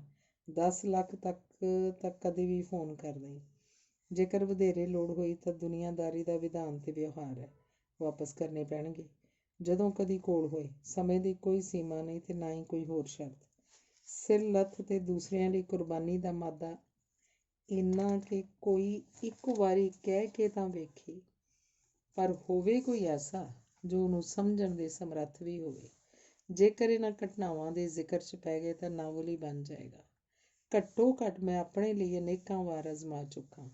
ਅੱਜ ਇੱਥੋਂ ਕੈਨੇਡਾ ਤੋਂ ਇੱਕ ਫੋਨ ਦੀ ਕਾਲ 'ਤੇ ਤੁਹਾਡੀ ਖਾਤਰ ਪੰਜਾਬ ਪਹੁੰਚ ਜਾਣਾ ਉਹਨਾਂ ਲਈ ਕੋਈ ਮੁਸ਼ਕਿਲ ਕੰਮ ਨਹੀਂ। 2 ਸਾਲ ਪਹਿਲਾਂ ਜ਼ਿੰਦਗੀ ਦੀ ਇੱਕ ਉਲਝਣ 'ਚ ਫਸ ਗਏ। ਮੈਂ ਜਿਸ ਢੰਗ ਨਾਲ ਉਹਦਾ ਹੱਲ ਚਾਹੁੰਦਾ ਸੀ, ਕੋਈ ਵੀ ਰਿਸ਼ਤੇਦਾਰ, ਦੋਸਤ ਤੇ ਹਮਦਰਦ ਨਾਲ ਨਾ ਖੜਿਆ। ਮਾਮਲਾ ਇੱਜ਼ਤ ਬਹਾਲੀ ਦਾ ਸੀ। ਲੋਕ ਕਹਿਣ, ਸ਼ਹੀਦੀ ਮੱਥਾ ਟੇਕ ਆਓ, ਸ਼ਾਂਤੀ ਮਿਲਦੀ ਹੈ, ਪਰਮਾਤਮਾ ਮਦਦ ਕਰਨ ਵਾਲਾ ਹੈ। ਕੱਲ ਕੀ ਜਿਹੜੇ ਕਹਿੰਦੇ ਸੀ ਮਰਾਂਗੇ ਨਾਲ ਤੇਰੇ, ਛੱਡ ਕੇ ਮੈਦਾਨ ਭੱਜ ਗਏ। ਮੈਂ ਟੈਲੀਫੋਨ ਰਾਹੀਂ ਆਪਣੇ ਪਹੁੰਚਣ ਦੀ ਤਰੀਕ ਦੱਸੀ। ਉਹ ਮੇਰੇ ਤੋਂ ਪਹਿਲਾਂ ਪੰਜਾਬ ਹਾਜ਼ਰ ਸਨ। ਆਪਣੇ ਕਹਾਉਂਦੇ ਲੋਕਾਂ ਨੇ ਬੜੇ ਉਪਦੇਸ਼ ਦਿੱਤੇ, ਬੜੇ ਧਰਵਾਸ ਇਹ ਵੀ ਜਤਾਇਆ ਕਿ ਸਾਡੇ ਤੋਂ ਵਧੀਕ ਕੋਈ ਹਮਦਰਦ ਨਹੀਂ। ਦੂਸਰੇ ਸਾਰੇ ਤਮਾਸ਼ਬੀਨ ਨੇ। ਫੌਜੀ ਸਾਹਿਬ ਦਾ ਇੱਕੋ ਉੱਤਰ ਸੀ, ਫੈਸਲਾ ਇਹਨੇ ਆਪ ਕਰਨਾ ਹੈ। ਬਾਕੀ ਰਹੀ ਮੇਰੀ ਗੱਲ, ਜੇਕਰ ਆ ਧਾ ਤੇ ਆਈ ਗਈ ਤਾਂ ਪਹਿਲੀ ਗੋਲੀ ਮੇਰੇ ਵੱਜੂ, ਫਿਰ ਕੋਈ ਗਿੱਲ ਵੱਲ ਵੇਖਣ ਦੀ ਜੁਰਤ ਕਰੂ। ਇਹ ਵਿਹਾਰ ਜਾਂ ਪਿਆਰ ਸਿਰਫ ਮੇਰੇ ਲਈ ਨਹੀਂ, ਤੁਸੀਂ ਫੌਜੀ ਦੇ ਸੰਪਰਕ ਵਿੱਚ ਆਏ ਹਰ ਦੋਸਤ ਮਿੱਤਰ ਤੋਂ ਪੁੱਛੋਗੇ ਤਾਂ ਇਹ ਉੱਤਰ ਹੋਏਗਾ। ਕੋਈ ਹੋਣਾ ਨਹੀਂ ਉਹ ਫੌਜੀ ਜੱਟ ਵਰਗਾ, ਘਰ ਘਰ ਪੁੱਤ ਜੰਮਦੇ। ਫੌਜੀ ਦੀ ਜੀਵਨ ਗਾਥਾ ਸੁਣਨ ਤੇ ਬਾਅਦ ਵਿੱਚ ਜੀਵਨ ਢੰਗ ਤੇ ਜ਼ਿੰਦਾ ਦਿਲੀ ਵਾਲੀ ਜੀਵਨ ਸ਼ੈਲੀ ਵੇਖ ਕੇ ਉਸ ਪ੍ਰਤੀ ਮਾਣ ਸਤਿਕਾਰ ਹੋਰ ਵੀ ਵੱਧ ਜਾਂਦਾ ਹੈ। ਜ਼ਿੰਦਗੀ ਦੀਆਂ ਤਲਖੀਆਂ ਤੇ ਸਖਤੀਆਂ ਨੇ ਜਿੱਥੇ ਉਹਨੂੰ ਅਣਥੱਕ ਮਿਹਨਤੀ ਤੇ ਸਿਰੜੀ ਵਿਅਕਤੀ ਬਣਾ ਦਿੱਤਾ ਹੈ, ਨਾਲ ਦੀ ਨਾਲ ਅਣਖ ਪਿੱਛੇ ਮਰ ਮਿਟਣ ਇੱਕ ਦਲੇਰ ਤੇ ਜੁਰਤ ਵਾਲਾ ਇਨਸਾਨ ਵੀ ਬਣਾ ਦਿੱਤਾ ਹੈ। ਜੀਵਨ ਦੇ ਫਲਸਫੇ ਨੂੰ ਸਮਝਣ ਦੇ ਸਮਰੱਥ, ਮੁਸ਼ਕਿਲਾਂ ਨਾਲ ਸਖਤੀ ਨਾਲ ਦਸਤ ਪੰਜਾ ਲੈਣ ਵਾਲਾ ਲੋਹ ਪੁਰਸ਼ ਜਿਹਾ, ਇਹੀ ਜੀਵਨ ਦਾ ਤਜਰਬਾ ਤੇ ਫਲਸਫਾ ਉਹਦੀ ਜੀਵਨ ਸ਼ੈਲੀ ਬਣ ਗਿਆ ਤੇ ਸਫਲ ਜ਼ਿੰਦਗੀ ਦਾ ਆਧਾਰ ਵੀ। ਧੰਨਵਾਦ। ਅਗਲਾ ਲੇਖ ਹੈ ਗੁਰੂ ਵਰੋਸਾਈ ਸੰਤ ਬਾਬਾ ਲੱਖਾ ਸਿੰਘ ਜੀ। ਬਾਬਾ ਲੱਖਾ ਸਿੰਘ ਜੀ ਰਿਸ਼ਤੇ 'ਚ ਮੇਰੇ ਭਰਾ ਨੇ ਤੇ ਉਮਰਾਂ ਦੇ 2-3 ਵਰ੍ਹਿਆਂ ਦੇ ਫਾਸਲੇ ਦੇ ਬਾਵਜੂਦ ਸਾਡਾ ਬਚਪਨ ਇਕੱਠਿਆਂ ਹੀ ਬਤੀਤ ਹੋਇਆ। ਅਸੀਂ ਦੋਵੇਂ ਭਰਾ ਜਮਾਤੀ ਵੀ ਸਾਂ ਤੇ ਦੋਸਤ ਵੀ। 8ਵੀਂ ਜਮਾਤ ਤੱਕ ਦਾ ਬਚਪਨ ਦੇ ਦਿਨਾਂ ਦਾ ਨਿੱਘਾ ਸਾਥ ਉਮਰ ਭਰ ਦੀਆਂ ਯਾਦਾਂ ਦਾ ਅਨਮੋਲ ਤੇ ਇੱਕ ਅਮੁੱਕ ਖਜ਼ਾਨਾ ਹੁੰਦਾ ਹੈ। ਜ਼ਿੰਦਗੀ ਦੇ ਭਵਿੱਖ ਨੂੰ ਜਿਉਣ ਤੇ ਮਾਨਣ ਦੇ ਨਿੱਕੇ ਵੱਡੇ ਸੁਪਨੇ ਅਸੀਂ ਇਕੱਠਿਆਂ ਨੇ ਲਏ। ਬਚਪਨ ਦੀਆਂ ਨਿੱਕੀਆਂ ਨਿੱਕੀਆਂ ਸ਼ਰਾਰਤਾਂ, ਖੇਡਾਂ, ਵੱਡਿਆਂ ਦੇ ਪਿਆਰ ਦਾ ਨਿੱਘ ਅਸੀਂ ਇਕੱਠਿਆਂ ਮਾਣਿਆ। ਉਸ ਸਮੇਂ ਪਰਿਵਾਰਾਂ ਦੇ ਆਪਸੀ ਰਿਸ਼ਤੇ ਵੀ ਬੜੇ ਗੂੜ੍ਹੇ ਹੁੰਦੇ ਸਨ। ਤੇਰ ਮੇਰ ਵਾਲੀ ਸੋਚ ਅਜੇ ਆਪਣਾ ਪਸਾਰਾ ਨਹੀਂ ਸੀ ਕਰ ਸਕੀ। ਆਪਣੇ ਗਲੀ ਮੁਹੱਲੇ, ਸ਼ਰੀਕਾ ਬਰਾਦਰੀ ਵਿੱਚ ਬੱਚੇ ਕਿੱਥੇ ਖੇਡ ਰਹੇ ਨੇ, ਕਿੱਥੇ ਰੋਟੀ ਖਾ ਰਹੇ ਨੇ, ਮਾਪਿਆਂ ਨੂੰ ਅਜੇ ਕੋਈ ਚਿੰਤਾ ਨਹੀਂ ਸੀ ਹੁੰਦੀ।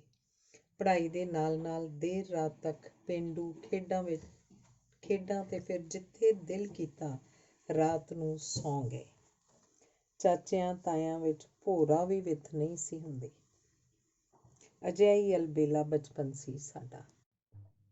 ਮੈਨੂੰ ਬਚਪਨ ਦੇ ਦਿਨਾਂ ਦੀ ਉਹ ਘਟਨਾ ਅੱਜ ਵੀ ਕੱਲ੍ਹ ਵਾਂਗ ਯਾਦ ਹੈ, ਜਦੋਂ ਮੇਰੇ ਚਚੇਰੇ ਭਰਾ ਲਖਵਿੰਦਰ ਸਿੰਘ ਦੀ ਜ਼ਿੰਦਗੀ ਨੇ ਵੱਡਾ ਮੋੜ ਕੱਟਿਆ। ਅਸੀਂ 8ਵੀਂ ਦੇ ਇਮਤਿਹਾਨ ਦੇਣ ਤੋਂ ਬਾਅਦ ਹੋਈਆਂ ਛੁੱਟੀਆਂ ਕੱਟਣ ਲਈ ਸਭ ਤੋਂ ਪਿਆਰੇ ਰਿਸ਼ਤੇ ਭੂਆ ਦੇ ਪਿੰਡ ਸਰਹਾਲੀ ਪਹੁੰਚੇ। ਸਾਡੇ ਭੂਆ ਜੀ ਸਕੂਲ ਅਧਿਆਪਕਾ ਸਨ। ਜਦੋਂ ਅਸੀਂ ਘਰ ਪਹੁੰਚੇ ਤਾਂ ਸਾਡਾ ਵੀਰ ਕੁਲਦੀਪ ਘਰ ਵਿੱਚ ਸੀ ਤੇ ਭੂਆ ਜੀ ਸਕੂਲ ਪੜ੍ਹਾਉਣ ਗਏ ਹੋਏ ਸਨ। ਸਾਡੇ ਭੂਆ ਜੀ ਦੇ ਪਰਿਵਾਰ ਦੀ ਮਹਾਂਪੁਰਖ ਬਾਬਾ ਤਾਰਾ ਸਿੰਘ ਜੀ ਸਰਹਾਲੀ ਸੰਪਰਦਾਇ 'ਚ ਅਥਾਹ ਸ਼ਰਧਾ ਸੀ। ਸੋ ਪਰਿਵਾਰ ਦੀ ਰਵਾਇਤ ਅਨੁਸਾਰ ਸਾਡੇ ਭੂਆ ਜੀ ਨੇ ਸਕੂਲ ਤੋਂ ਪਰਤਦਿਆਂ ਹੀ ਪਹਿਲਾਂ ਬਾਬਾ ਜੀ ਦੇ ਦਰਸ਼ਨ ਕਰਨ ਜਾਣ ਲਈ ਕਿਹਾ। ਅਸੀਂ ਦੋਵੇਂ ਭਰਾ ਜਦੋਂ ਬਾਬਾ ਜੀ ਦੇ ਕੋਲ ਪਹੁੰਚੇ ਤਾਂ ਮਹਾਂਪੁਰਖਾਂ ਨੇ ਜਾਣਨਾ ਚਾਹਿਆ ਕਿ ਬੱਚੇ ਕੌਣ ਨੇ। ਕਿਸੇ ਜਾਣਕਾਰ ਨੇ ਦੱਸਿਆ ਕਿ ਬੀਬੀ ਸੁਰਜੀਤ ਕੌਰ ਸਕੂਲ ਅਧਿਆਪਕਾ ਦੇ ਭਤੀਜੇ ਹਨ। ਬਾਬਾ ਜੀ ਨੇ ਪਿਆਰ ਨਾਲ ਸਾਨੂੰ ਕੋਲ ਬੁਲਾਇਆ ਤੇ ਪੁੱਛਿਆ ਕਿ ਕਿੰਨੀਆਂ ਛੁੱਟੀਆਂ ਹਨ। ਜਦੋਂ ਅਸੀਂ ਦੱਸਿਆ ਕਿ 2 ਮਹੀਨੇ, ਤਾਂ ਬਾਬਾ ਜੀ ਨੇ ਸਾਨੂੰ ਚੱਲ ਰਹੀ ਕਾਰ ਸੇਵਾ ਵਿੱਚ ਇਹ ਸਮਾਂ ਬਤੀਤ ਕਰਨ ਦਾ ਸੁਝਾਅ ਦਿੱਤਾ। ਸਾਡੇ ਵੱਡੇ ਭਾਜੀ ਕਰਨਲ ਰਘਬੀਰ ਸਿੰਘ ਸੰਧੂ, ਜੋ ਖੁਦ ਸ਼੍ਰੀਮਾਨ ਸੰਤ ਬਾਬਾ ਤਾਰਾ ਸਿੰਘ ਦੇ ਸ਼ਰਧਾਲੂ ਸਨ, ਦੱਸਦੇ ਹਨ ਕਿ ਇੱਕ ਵਾਰ ਬਹੁਤ ਚਿਰ ਪਹਿਲਾਂ ਸਾਲ 1957 ਵਿੱਚ ਜਦੋਂ ਮੈਂ ਬਾਬਾ ਜੀ ਦੇ ਦਰਸ਼ਨ ਕਰਨ ਗਿਆ ਤਾਂ ਬਾਬਾ ਜੀ ਬੜੇ ਚੰਗੇ ਰੌਂਵ ਵਿੱਚ ਸਨ ਤੇ ਉਹਨਾਂ ਨੇ ਬਚਨ ਕੀਤਾ ਸੀ ਕਿ ਤੇਰੇ ਨਾਨਕੇ ਘਰ ਸਾਡਾ ਇੱਕ ਸਿੰਘ ਹੈ, ਪਰ ਅਜੇ ਬਹੁਤ ਛੋਟਾ ਹੈ। ਵੱਡੇ ਹੋ ਕੇ ਉਹਨੇ ਗੁਰੂ ਘਰ ਦੀ ਬਹੁਤ ਸੇਵਾ ਕਰਨੀ ਹੈ। ਸ਼ਾਇਦ ਸਾਡਾ ਛੁੱਟੀਆਂ ਕੱਟਣ ਲਈ ਸਰਹਾਲੀ ਜਾਣਾ ਤੇ ਫਿਰ ਬਾਬਾ ਜੀ ਦਾ ਸਾਨੂੰ ਸੇਵਾ ਕਰਨ ਦਾ ਆਦੇਸ਼ ਦੇਣਾ ਕਿਸੇ ਅਧਿਆਤਮਕ ਖੇਡ ਦਾ ਹਿੱਸਾ ਹੋਏਗਾ। ਅਜਿਹੀਆਂ ਅਨੇਕ ਦੰਦ ਕਥਾਵਾਂ ਤੇ ਮਨੁੱਖੀ ਸੋਚ ਤੇ ਸੋਝੀ ਤੋਂ ਪਰੇ ਦੀਆਂ ਘਟਨਾਵਾਂ ਦੇ ਜ਼ਿਕਰ ਨਾਲ ਇਸ ਰਚਨਾ ਵਿੱਚ ਮੈਂ ਅੰਧ ਵਿਸ਼ਵਾਸ ਫੈਲਾਉਣ ਦਾ ਭਾਗੀਦਾਰ ਨਹੀਂ ਬਣਨਾ ਚਾਹੁੰਦਾ, ਕਿਉਂਕਿ ਮੇਰਾ ਮੰਤਵ ਕਿਸੇ ਤਰ੍ਹਾਂ ਦਾ ਪ੍ਰਚਾਰ ਕਰਨਾ ਨਹੀਂ ਹੈ। ਘਰ ਪਹੁੰਚ ਕੇ ਜਦੋਂ ਅਸੀਂ ਬਾਬਾ ਜੀ ਦੇ ਕੀਤੇ ਬਚਨ ਬਾਰੇ ਦੱਸਿਆ ਤਾਂ ਬਾਬਾ ਜੀ ਦੇ ਬਚਨਾਂ ਨੂੰ ਹੁਕਮ ਸਮਝ ਕੇ ਮੰਨਣ ਵਾਲੇ ਸਾਡੇ ਭੂਆ ਜੀ ਦੇ ਪਰਿਵਾਰ ਨੇ ਬਾਬਾ ਜੀ ਦੇ ਹੁਕਮ ਅਨੁਸਾਰ ਇਹ ਸੇਵਾ ਤਨ ਮਨ ਨਾਲ ਕਰਨ ਲਈ ਕਿਹਾ। ਸੋ ਅਗਲੀ ਸਵੇਰ ਤੋਂ ਕਾਰ ਸੇਵਾ ਵਿੱਚ ਹਿੱਸਾ ਲੈਣ ਦਾ ਕਾਰਜ ਆਰੰਭ ਹੋ ਗਿਆ। ਸਵੇਰੇ ਸਵੇਰੇ ਮੂੰਹ ਹਨੇਰੇ ਘਰੋਂ ਨਿਕਲ ਕੇ ਬਾਬਾ ਜੀ ਦੇ ਡੇਰੇ ਵਾਲੀ ਹਵੇਲੀ ਸਾਹਿਬ ਪਹੁੰਚ ਜਾਂਦੇ। ਜਿੱਥੋਂ ਕਾਰ ਸੇਵਾ ਵਾਲੇ ਟਰੱਕ ਰਾਹੀਂ ਚੋਲਾ ਸਾਹਿਬ ਸਰੋਵਰ ਦੀ ਚੱਲ ਰਹੀ ਕਾਰ ਸੇਵਾ ਵਿੱਚ ਯੋਗਦਾਨ ਦੇਣ ਲਈ ਲਿਜਾਇਆ ਜਾਂਦਾ। ਇਹ ਸਿਲਸਿਲਾ ਹਫ਼ਤਾ 10 ਦਿਨ ਤੱਕ ਨਿਰੰਤਰ ਚੱਲਦਾ ਰਿਹਾ। ਅਸੀਂ ਖੁਸ਼ੀ-ਖੁਸ਼ੀ ਇਹ ਕਾਰਜ ਕਰਦੇ ਰਹੇ।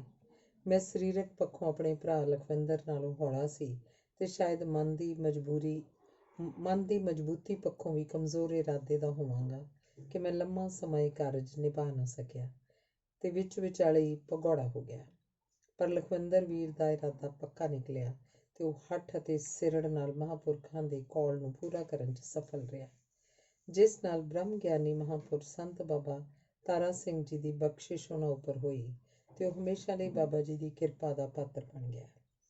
10ਵੀਂ ਜਮਾਤ ਤੋਂ ਅਗਲੀ ਪੜ੍ਹਾਈ ਵਾਸਤੇ ਉਹਨਾਂ ਨੂੰ ਬਾਬਾ ਜੀ ਨੇ ਆਪਣੇ ਕੋਲ ਬੁਲਾ ਲਿਆ, ਜਿੱਥੇ ਰਹਿ ਕੇ ਉਹਨਾਂ ਨੇ ਬਾਬਾ ਜੀ ਦੀ ਸਰਪ੍ਰਸਤੀ ਹੇਠ ਚੱਲਦੇ ਗੁਰੂ ਗੋਬਿੰਦ ਸਿੰਘ ਖਾਲਸਾ ਕਾਲਜ ਸਰਹਾਲੀ ਤੋਂ ਆਪਣੀ ਵਿੱਦਿਆ ਮੁਕੰਮਲ ਕੀਤੀ। ਉਹਨਾਂ ਬਾਬਾ ਜੀ ਦੀ ਉੱਚੀ ਅਧਿਆਤਮਿਕ ਅਵਸਥਾ ਦਾ ਗਹਿਰਾ ਪ੍ਰਭਾਵ ਕਬੂਲਿਆ ਤੇ ਮਹਾਂਪੁਰਸ਼ਾਂ ਦੀ ਛਤਰ ਛਾਇਆ ਤੇ ਆਸ਼ੀਰਵਾਦ ਨਾਲ ਗੁਰਬਾਣੀ ਦੇ ਮਾਰਗ 'ਤੇ ਚੱਲਣ ਦੀ ਸੋਝੀ ਪਾਈ। ਫਿਰ ਉਹਨਾਂ ਨੇ ਕਦੀ ਵੀ ਪਿਛਾਂਹ ਮੁੜ ਕੇ ਨਹੀਂ ਵੇਖਿਆ। ਸਾਰੇ ਦੁਨਿਆਵੀ, ਪਰਿਵਾਰਕ ਮੋਹ ਮਾਇਆ ਤੇ ਬੰਧਨਾਂ ਤੋਂ ਮੁਕਤੀ ਮਹਾਂਪੁਰਖਾਂ ਦੀ ਕਿਰਪਾ ਨਾਲ ਪ੍ਰਾਪਤ ਹੋਈ। ਸੰਪਰਦਾਇ ਦੀ ਲੰਮੀ ਸੇਵਾ ਦੇ ਫਲਸਰੂਪ ਤੇ ਮਹਾਂਪੁਰਖਾਂ ਦੀ ਮਿਹਰ ਦੀ ਨਜ਼ਰ ਹੋਣ ਤੇ ਜਥੇਦਾਰ ਥਾਪ ਕੇ ਰਾਜਸਥਾਨ ਦੇ ਕੋਟਾ ਸ਼ਹਿਰ ਦੇ ਨੇੜੇ ਬੂੰਦੀ ਰੋਡ ਤੇ ਗੁਰਦੁਆਰਾ ਅਗਮਗੜ੍ਹ ਸਾਹਿਬ ਦੀ ਸੇਵਾ ਦੀ ਜ਼ਿੰਮੇਵਾਰੀ ਦਿੱਤੀ ਗਈ। ਵੱਡੇ ਬਾਬਾ ਜੀ ਮਹਾਂਪੁਰਖ ਬਾਬਾ ਤਾਰਾ ਸਿੰਘ ਜੀ ਨੇ ਉਹਨਾਂ ਵਿੱਚ ਵਿਸ਼ਵਾਸ ਪ੍ਰਗਟ ਕਰਦਿਆਂ ਇਸ ਸੇਵਾ ਲਈ ਉਸ ਸਮੇਂ ਸੰਪਰਦਾਇ ਦੀ ਰਵਾਇਤ ਅਨੁਸਾਰ 500 ਰੁਪਏ, 5 ਕਈਆਂ, 5 ਟੋਕਰੀਆਂ ਤੇ ਸਹਾਇਤਾ ਵਾਸਤੇ 5 ਸਿੰਘ ਵੀ ਦਿੱਤੇ। ਆਪਣੇ ਆਸ਼ੀਰਵਾਦ ਦੇ ਨਾਲ ਇਹ ਵੀ ਹਦਾਇਤ ਕੀਤੀ ਕਿ ਇਮਾਨਦਾਰੀ, ਮਿਹਨਤ ਅਤੇ ਗੁਰੂ ਵਿੱਚ ਨਿਸ਼ਚਾ ਕਾਇਮ ਰੱਖਦਿਆਂ ਇਹ ਸੇਵਾ ਸੰਪੂਰਨ ਕਰਨੀ ਹੈ। ਬਾਬਾ ਲੱਖਾ ਸਿੰਘ ਜੀ ਨੇ ਵੱਡੇ ਬਾਬਾ ਜੀ ਦੇ ਦਿੱਤੇ 500 ਰੁਪਏ ਦਾ ਸਤਿਕਾਰ ਵਜੋਂ ਵੱਖਰੇ ਸੰਭਾਲ ਕੇ ਰੱਖ ਲਏ ਤੇ ਉਹਨਾਂ ਦੇ ਭਰੋਸੇ ਨੂੰ ਕਾਇਮ ਰੱਖਦਿਆਂ ਗੁਰੂ ਗ੍ਰੰਥ ਸਾਹਿਬ ਵਿੱਚ ਸ਼ਰਧਾ ਤੇ ਵਿਸ਼ਵਾਸ ਦੇ ਸਹਾਰੇ ਕੰਮ ਆਰੰਭਿਆ। ਅੱਜ ਉਹਨਾਂ ਵੱਲੋਂ ਕਾਰ ਸੇਵਾ ਦੇ ਖੇਤਰ ਵਿੱਚ ਵਿਸ਼ੇਸ਼ ਕਰਕੇ ਪੰਜਾਬ ਤੋਂ ਬਾਹਰ ਅਨੇਕ ਗੁਰੂ ਘਰਾਂ ਦੀ ਉਸਾਰੀ ਦਾ ਕਾਰਜ ਪੂਰਾ ਕੀਤਾ ਗਿਆ ਹੈ। ਰਾਜਸਥਾਨ ਦੇ ਨਾਲ-ਨਾਲ ਮਹਾਰਾਸ਼ਟਰ ਤੇ ਗੁਜਰਾਤ ਵਿੱਚ ਜਿੱਥੇ ਬਾਬਾ ਲੱਖਾ ਸਿੰਘ ਜੀ ਨੇ ਸੰਗਤਾਂ ਦੀਆਂ ਲੋੜਾਂ ਤੇ ਮੰਗਾਂ ਨੂੰ ਧਿਆਨ 'ਚ ਰੱਖਦਿਆਂ ਨਿਰੰਤਰ ਕਾਰ ਸੇਵਾ ਦੇ ਕੰਮ ਕਰਵਾਏ, ਇਹਨਾਂ ਵਿੱਚ ਪਹਿਲੀ ਪਾਤਸ਼ਾਹੀ ਗੁਰੂ ਨਾਨਕ ਦੇਵ ਜੀ ਦੀ ਯਾਦ ਵਿੱਚ ਚਾਦਰ ਸਾਹਿਬ, ਬੜੂਚ, ਅਹਿਮਦਾਬਾਦ ਗੁਜਰਾਤ, ਸ਼ਿਵਪੁਰੀ, ਹਨੂਮਾਨਗੜ੍ਹ, ਪੁਸ਼ਕਰ ਰਾਜਸਥਾਨ, ਦਵਾਰਕਾਪੁਰੀ ਵਿਖੇ ਭਾਈ ਮੋਹਕਮ ਸਿੰਘ ਜੀ ਦੀ ਯਾਦ ਵਿੱਚ ਅਸਥਾਨ, ਭਗਤ ਧੰਨਾ ਜੀ ਦਾ ਅਸਥਾਨ, ਉੱਥੇ ਨਾਲ ਹੀ ਨਾਲ ਬੱਚਿਆਂ ਦੀ ਪੜ੍ਹਾਈ ਵਾਸਤੇ ਚੰਗੇ ਤੇ ਮਿਆਰੀ ਸਕੂਲ ਤੇ ਬਜ਼ੁਰਗਾਂ ਵਾਸਤੇ ਬਿਰਧ ਘਰ ਵੀ ਬਣਵਾਏ ਤੇ ਸਹਿਯੋਗ ਪ੍ਰਬੰਧਾਂ ਹੇਠ ਇਸ ਸਮਾਜਿਕ ਸੇਵਾ ਦੇ ਕੁੰਭ ਦਾ ਇਹ ਕੰਮ ਜਾਰੀ ਰੱਖਿਆ। ਅਨੇਕਾਂ ਗੁਰੂ ਘਰ ਪ੍ਰੇਮੀਆਂ ਨੂੰ ਅੰਮ੍ਰਿਤ ਛਕਵਾ ਕੇ ਗੁਰੂ ਦੇ ਲੜ ਲਾਇਆ। ਮੈਂ ਜਦੋਂ 1993 ਤੋਂ 96 ਵਿੱਚ ਔਰੰਗਾਬਾਦ, ਮਹਾਰਾਸ਼ਟਰ ਵਿੱਚ ਇੰਜੀਨੀਅਰਿੰਗ ਦੀ ਪੜ੍ਹਾਈ ਕਰ ਰਿਹਾ ਸਾਂ ਤਾਂ ਇੱਕ ਦਿਨ ਮਨ ਦੀ ਕਿਸੇ ਭਾਵਨਾ ਤਹਿਤ ਬਾਬਾ ਜੀ ਨੂੰ ਇੱਕ ਪੱਤਰ ਲਿਖਿਆ, ਜਿਸ ਵਿੱਚ ਮੈਂ ਉਹਨਾਂ ਨੂੰ ਆਪਣੇ ਜੱਦੀ ਪਿੰਡ ਵਿੱਚ ਇੱਕ ਮੁਸਲਿਮ ਸੂਫੀ ਕਵੀ ਦੀ ਯਾਦ ਵਿੱਚ ਚੱਲ ਰਹੇ ਟਰੱਸਟ ਦੇ ਚੰਗੇ ਕੰਮਾਂ ਦੀ ਸਹਾਇਤਾ ਲਈ ਬੇਨਤੀ ਕੀਤੀ। ਮੈਂ ਬਾਬਾ ਜੀ ਨੂੰ ਬਚਪਨ ਦੇ ਸਮੇਂ ਦੀਆਂ ਕੁਝ ਯਾਦਾਂ ਤਾਜ਼ਾ ਕਰਵਾਈਆਂ, ਕਿਉਂਕਿ ਬਚਪਨ 'ਚ ਸਾਡੀ ਸੋਚ ਦਾ ਸਮੁੱਚਾ ਸੰਸਾਰ ਆਪਣੇ ਪਿੰਡ ਦੇ ਆਲੇ ਦੁਆਲੇ ਘੁੰਮਦਾ ਸੀ। ਅਸੀਂ ਉਸ ਸਮੇਂ ਦੀ ਆਪਣੀ ਨਿੱਕੀ ਜਿਹੀ ਪਰ ਸਮਾਜ ਸੇਵਾ ਦੀ ਪਵਿੱਤਰ ਸੋਚ ਆਪਣੇ ਦਿਲਾਂ ਵਿੱਚ ਰੱਖਦੇ ਹੁੰਦੇ ਸਾਂ। ਅਸੀਂ ਕਈ ਵਾਰ ਸੋਚਿਆ ਸੀ ਕਿ ਬਾਬਾ ਹਾਜੀ ਦੀ ਖਾਨਗਾਹ ਜਗਦੇਵ ਕਲਾਂ ਪਿੰਡ ਦੇ ਲੋਕ ਬਾਬਾ ਹਾਜੀ ਸੈਯਦ ਹਾਸ਼ਮ ਸ਼ਾਹ ਦੇ ਪਿਤਾ ਮੁਹੰਮਦ ਸ਼ਾਹ ਜੀ ਨੂੰ ਕਹਿੰਦੇ ਹਨ, ਦੇ ਨਾਲ ਲੱਗਦੀ ਗਲੀ ਜਿਸ ਵਿੱਚ ਚਿੱਕੜ ਦਾ ਵੱਡਾ ਚਲਾ ਪਿਆ ਹੋਇਆ ਸੀ, ਠੀਕ ਕਰਾਂਗੇ। ਅਸੀਂ ਸੋਚਿਆ ਕਰਦੇ ਸਾਂ ਕਿ ਜਦੋਂ ਵੀ ਕਦੇ ਸਮਰੱਥ ਹੋਏ ਇਸ ਸਥਾਨ ਦੀ ਸੇਵਾ ਕਰਾਂਗੇ, ਖਾਸ ਕਰਕੇ ਗਲੀ ਨੂੰ ਪੱਕਾ ਕਰਾਂਗੇ, ਕੰਧ ਦੀ ਉਸਾਰੀ ਕਰਾਂਗੇ। ਇਸ ਪਿੱਛੇ ਸ਼ਾਇਦ ਇਹ ਵੀ ਕਾਰਨ ਹੋਵੇ ਕਿ ਸਾਨੂੰ ਦੱਸਿਆ ਗਿਆ ਸੀ ਕਿ ਸਾਡੇ ਦਾਦਾ ਜੀ ਸਰਦਾਰ ਈਸ਼ਰ ਸਿੰਘ ਉੱਤੇ ਇਹ ਚਿੱਕੜ ਭਰਿਆ ਰਸਤਾ ਪਾਰ ਕਰਦਿਆਂ ਕੱਚੀ ਕੰਧ ਡਿੱਗ ਪਈ ਸੀ, ਜਿਸ ਨਾਲ ਪਰਿਵਾਰ ਦਾ ਵੱਡਾ ਨੁਕਸਾਨ ਹੋ ਗਿਆ ਸੀ। ਅਜਿਹੀ ਹੀ ਕੋਈ ਭਾਵਪੂਰਤ ਗੱਲ ਕਹਿ ਕੇ ਮੈਂ ਬਾਬਾ ਜੀ ਨੂੰ ਬੇਨਤੀ ਕੀਤੀ ਸੀ ਕਿ ਅਸੀਂ ਆਪਣੇ ਬਚਪਨ ਦੇ ਕੀਤੇ ਕੌਲ ਨੂੰ ਪੂਰਾ ਕਰਨਾ ਹੈ। ਰੱਬ ਦੀ ਅਪਾਰ ਕਿਰਪਾ ਨਾਲ ਤੁਸੀਂ ਦੇਸ਼ ਵਿਦੇਸ਼ 'ਚ ਲੋਕਾਈ ਦੀ ਸੇਵਾ ਲਈ ਕੰਮ ਕਰ ਰਹੇ ਹੋ, ਫਿਰ ਆਪਣੀ ਜਨਮ ਭੂਮੀ ਲਈ ਵੀ ਕੁਝ ਕਰਨਾ ਬਣਦਾ ਹੈ। ਬਾਬਾ ਜੀ ਨੇ ਮੈਨੂੰ ਦੱਸਿਆ ਕਿ ਉਹ ਸੰਪਰਦਾਏ ਦੇ ਨਿਯਮਾਂ ਤੇ ਗੁਰੂ ਘਰ ਦੀ ਸੇਵਾ ਦੀ ਚੱਲ ਰਹੀ ਪਰੰਪਰਾ ਦੇ ਅਨੁਕੂਲ ਹੀ ਸਾਰੇ ਕੰਮ ਕਰਦੇ ਹਨ। ਦੂਸਰਾ, ਉਹ ਇਹ ਵੀ ਖਿਆਲ ਰੱਖਦੇ ਹਨ ਕਿ ਸੰਗਤਾਂ ਨੇ ਜਿਸ ਵਿਸ਼ਵਾਸ ਤੇ ਸ਼ਰਧਾ ਨਾਲ ਮਾਇਆ ਭੇਟਾ ਕੀਤੀ ਹੁੰਦੀ ਹੈ, ਉਹਦਾ ਸਤਿਕਾਰ ਕਰਦੇ ਹੋਏ ਉਹ ਸਿਰਫ ਉਸੇ ਕੰਮ ਲਈ ਹੀ ਪੈਸਿਆਂ ਦੀ ਵਰਤੋਂ ਕਰਨ। ਉਹਨਾਂ ਨੇ ਇਸ ਗੱਲ ਦਾ ਵੀ ਖਦਸ਼ਾ ਪ੍ਰਗਟ ਕੀਤਾ ਕਿ ਇਸ ਨਾਲ ਗਲਤ ਰਿਵਾਇਤ ਪੈਦਾ ਹੋਏਗੀ ਕਿ ਗੁਰਦੁਆਰਾ ਸਾਹਿਬ ਦੀ ਇਮਾਰਤ ਲਈ ਇਕੱਠਾ ਹੋਇਆ ਧਨ ਆਪਣੇ ਜੱਦੀ ਪਿੰਡ ਦੇ ਕਿਸੇ ਕਾਰਜ ਲਈ ਖਰਚਿਆ ਜਾਵੇ। ਪਰ ਮੇਰੇ ਬਾਰ-ਬਾਰ ਜ਼ੋਰ ਦੇਣ ਤੇ ਵਿਸ਼ਵਾਸ ਦੇਣ ਤੇ ਕਿ ਤੁਸੀਂ ਇੱਕ ਵਾਰ ਚੱਲ ਕੇ ਸਾਡਾ ਕੰਮ ਵੇਖ ਲਓ, ਨਿਸ਼ਚੇ ਹੀ ਤੁਸੀਂ ਨਿਰਾਸ਼ ਨਹੀਂ ਹੋਗੇ। ਮੈਨੂੰ ਪੂਰਾ ਯਕੀਨ ਹੈ ਕਿ ਤੁਸੀਂ ਸਾਨੂੰ ਇਸ ਚੱਲ ਰਹੇ ਕੰਮ ਲਈ ਹੱਲਾਸ਼ੇਰੀ ਤੇ ਆਪਣਾ ਆਸ਼ੀਰਵਾਦ ਜ਼ਰੂਰ ਦਿਓਗੇ। ਖੈਰ, ਬਾਬਾ ਜੀ ਨੂੰ ਦਲੀਲਾਂ ਨਾਲ ਸਹਿਮਤ ਕਰਨ ਵਿੱਚ ਅਸੀਂ ਕਾਮਯਾਬ ਹੋ ਗਏ ਤੇ ਉਹਨਾਂ ਦੀ ਪੰਜਾਬ ਫੇਰੀ ਦੌਰਾਨ ਅਸੀਂ ਆਪਣੀ ਟਰੱਸਟ ਦੀ ਟੀਮ ਸਮੇਤ ਉਹਨਾਂ ਨੂੰ ਗੋਇੰਦਵਾਲ ਸਾਹਿਬ ਨਜ਼ਦੀਕ ਝੰਡੇਰ ਮਹਾਂਪੁਰਖਾਂ ਵਾਲੇ ਗੁਰਦੁਆਰਾ ਸਾਹਿਬ ਵਿੱਚ ਜਾ ਮਿਲੇ। ਬਾਬਾ ਜੀ ਨੇ ਟਰੱਸਟ ਕਮੇਟੀ ਨੂੰ ਦਿਨ ਨਿਸ਼ਚਿਤ ਕਰਕੇ ਪਿੰਡ ਵਿੱਚ ਟਰੱਸਟ ਦੇ ਹਮਦਰਦਾਂ ਦਾ ਇਕੱਠ ਕਰਨ ਲਈ ਕਿਹਾ। ਬਾਬਾ ਜੀ ਨੇ ਇਸ ਇਕੱਠ ਵਿੱਚ ਬਹੁਤ ਹੀ ਪ੍ਰਭਾਵਸ਼ਾਲੀ ਤਰੀਕੇ ਨਾਲ ਕਾਰ ਸੇਵਾ ਤੇ ਸਮਾਜਿਕ ਕੰਮਾਂ ਦੀ ਲੋੜ ਤੇ ਅਹਿਮੀਅਤ ਸੰਬੰਧੀ ਆਪਣੇ ਵਿਚਾਰ ਦਿੱਤੇ ਤੇ ਕਿਹਾ ਕਿ ਕਿਸੇ ਵੀ ਤਰ੍ਹਾਂ ਦੀ ਚੈਰਿਟੀ ਸਭ ਤੋਂ ਪਹਿਲਾਂ ਘਰ ਵਿੱਚੋਂ ਹੀ ਸ਼ੁਰੂ ਕੀਤੀ ਜਾ ਸਕਦੀ ਹੈ। ਬਾਹਰ ਵਾਲਿਆਂ ਪਾਸੋਂ ਕੋਈ ਵੀ ਆਸ ਰੱਖਣ ਤੋਂ ਪਹਿਲਾਂ ਤੁਸੀਂ ਜੋ ਟਰੱਸਟ ਦੇ ਮੈਂਬਰ ਤੇ ਇਸ ਨਗਰ ਦੇ ਰਹਿਣ ਵਾਲੇ ਹੋ, ਜਿਨ੍ਹਾਂ ਦੇ ਬੱਚਿਆਂ ਦਾ ਭਵਿੱਖ ਇਸ ਸਕੂਲ ਦੀ ਉਸਾਰੀ ਨਾਲ ਸਿਰਜਿਆ ਜਾਣਾ ਹੈ, ਇਸ ਵਿੱਚ ਕੀ ਸਹਿਯੋਗ ਕਰੋਗੇ। ਇਸ ਤਰ੍ਹਾਂ ਕਈ 1,90,000 ਦੀ ਰਕਮ ਦਾ ਵਾਅਦਾ ਪਿੰਡ ਵਾਸੀਆਂ ਕੋਲੋਂ ਲਿਆ ਗਿਆ ਤੇ ਇੰਨੇ ਹੀ ਪੈਸੇ 2 ਲੱਖ ਬਾਬਾ ਜੀ ਨੇ ਦੇਣ ਦਾ ਵਚਨ ਦਿੱਤਾ। ਇਹ ਵੱਖਰੀ ਗੱਲ ਹੈ ਕਿ ਪਿੰਡ ਵਾਸੀ ਤੇ ਟਰੱਸਟ ਦੇ ਕੁਝ ਚੌਧਰੀ ਇਹ ਵਾਅਦਾ ਨਾ ਨਿਭਾ ਸਕੇ, ਪਰ ਕੁਝ ਇੱਕ ਜ਼ਿੰਮੇਵਾਰ ਤੇ ਰੱਬ ਤੋਂ ਡਰਨ ਵਾਲਿਆਂ ਨੇ ਪਰੇ ਵਿੱਚ ਕੀਤੇ ਵਾਅਦੇ ਨੂੰ ਨਿਭਾਇਆ ਵੀ। ਇੱਥੇ ਮੈਂ ਬਾਬਾ ਜੀ ਦੀ ਸ਼ਖਸੀਅਤ ਦੇ ਕੁਝ ਇੱਕ ਹੋਰ ਹਾਂਦਰੂ ਪੱਖ ਦਾ ਜ਼ਿਕਰ ਕਰਨਾ ਮੁਨਾਸਿਬ ਸਮਝਦਾ ਹਾਂ। ਜ਼ਮੀਨ ਦੀ ਖਰੀਦ ਕਰਦੇ ਸਮੇਂ ਕੀਤੇ ਇਕਰਾਰ ਦੀ ਪਹਿਲੀ ਕਿਸ਼ਤ 50,000 ਰੁਪਏ ਦਾ ਡਰਾਫਟ ਮੇਰੇ ਨਾਂ ਤੇ ਬਣਾ ਕੇ ਭੇਜ ਦਿੱਤਾ।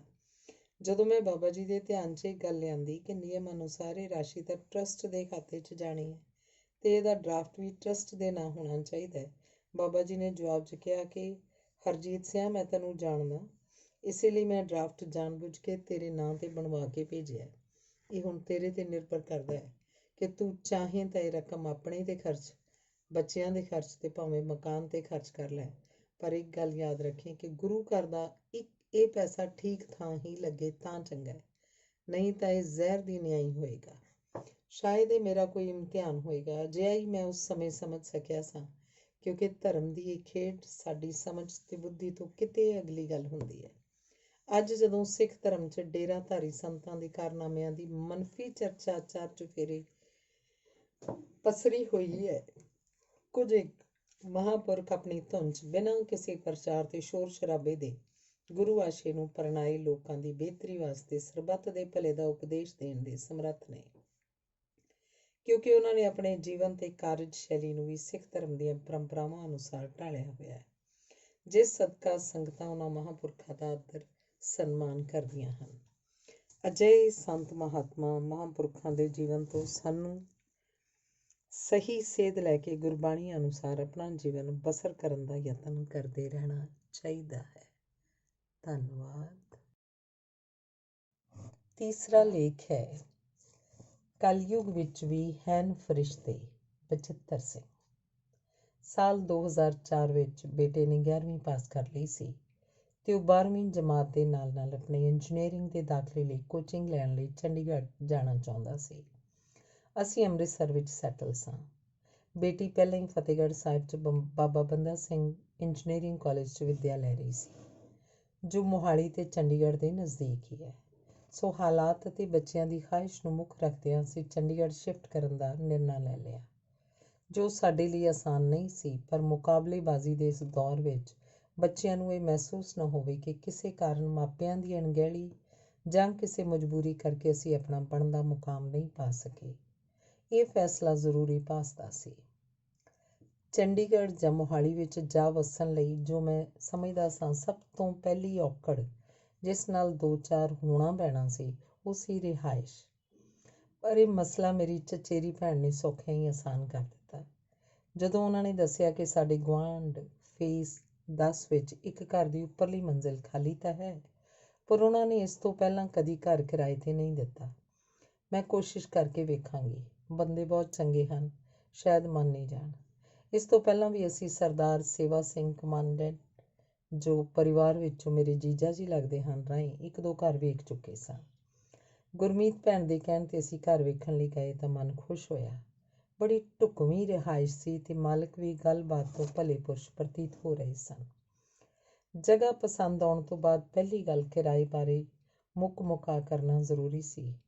ਜਦੋਂ ਅਸੀਂ ਕਿਰਾਏ ਬਾਬਤ ਪੁੱਛਿਆ ਤਾਂ ਘਰ ਦੇ ਮਾਲਕ ਸਰਦਾਰ ਬਚਿੱਤਰ ਸਿੰਘ ਨੇ ਬੜੀ ਸੰਕੋਚ ਤੇ ਲੰਮੀ ਸੋਚ ਵਿੱਚ ਉੱਤਰ ਦਿੱਤਾ, ਕਿਰਾਏ ਬਾਰੇ ਮੈਨੂੰ ਨਹੀਂ ਪਤਾ, ਅਸੀਂ ਕਦੀ ਮਕਾਨ ਕਿਰਾਏ 'ਤੇ ਦਿੱਤਾ ਹੀ ਨਹੀਂ।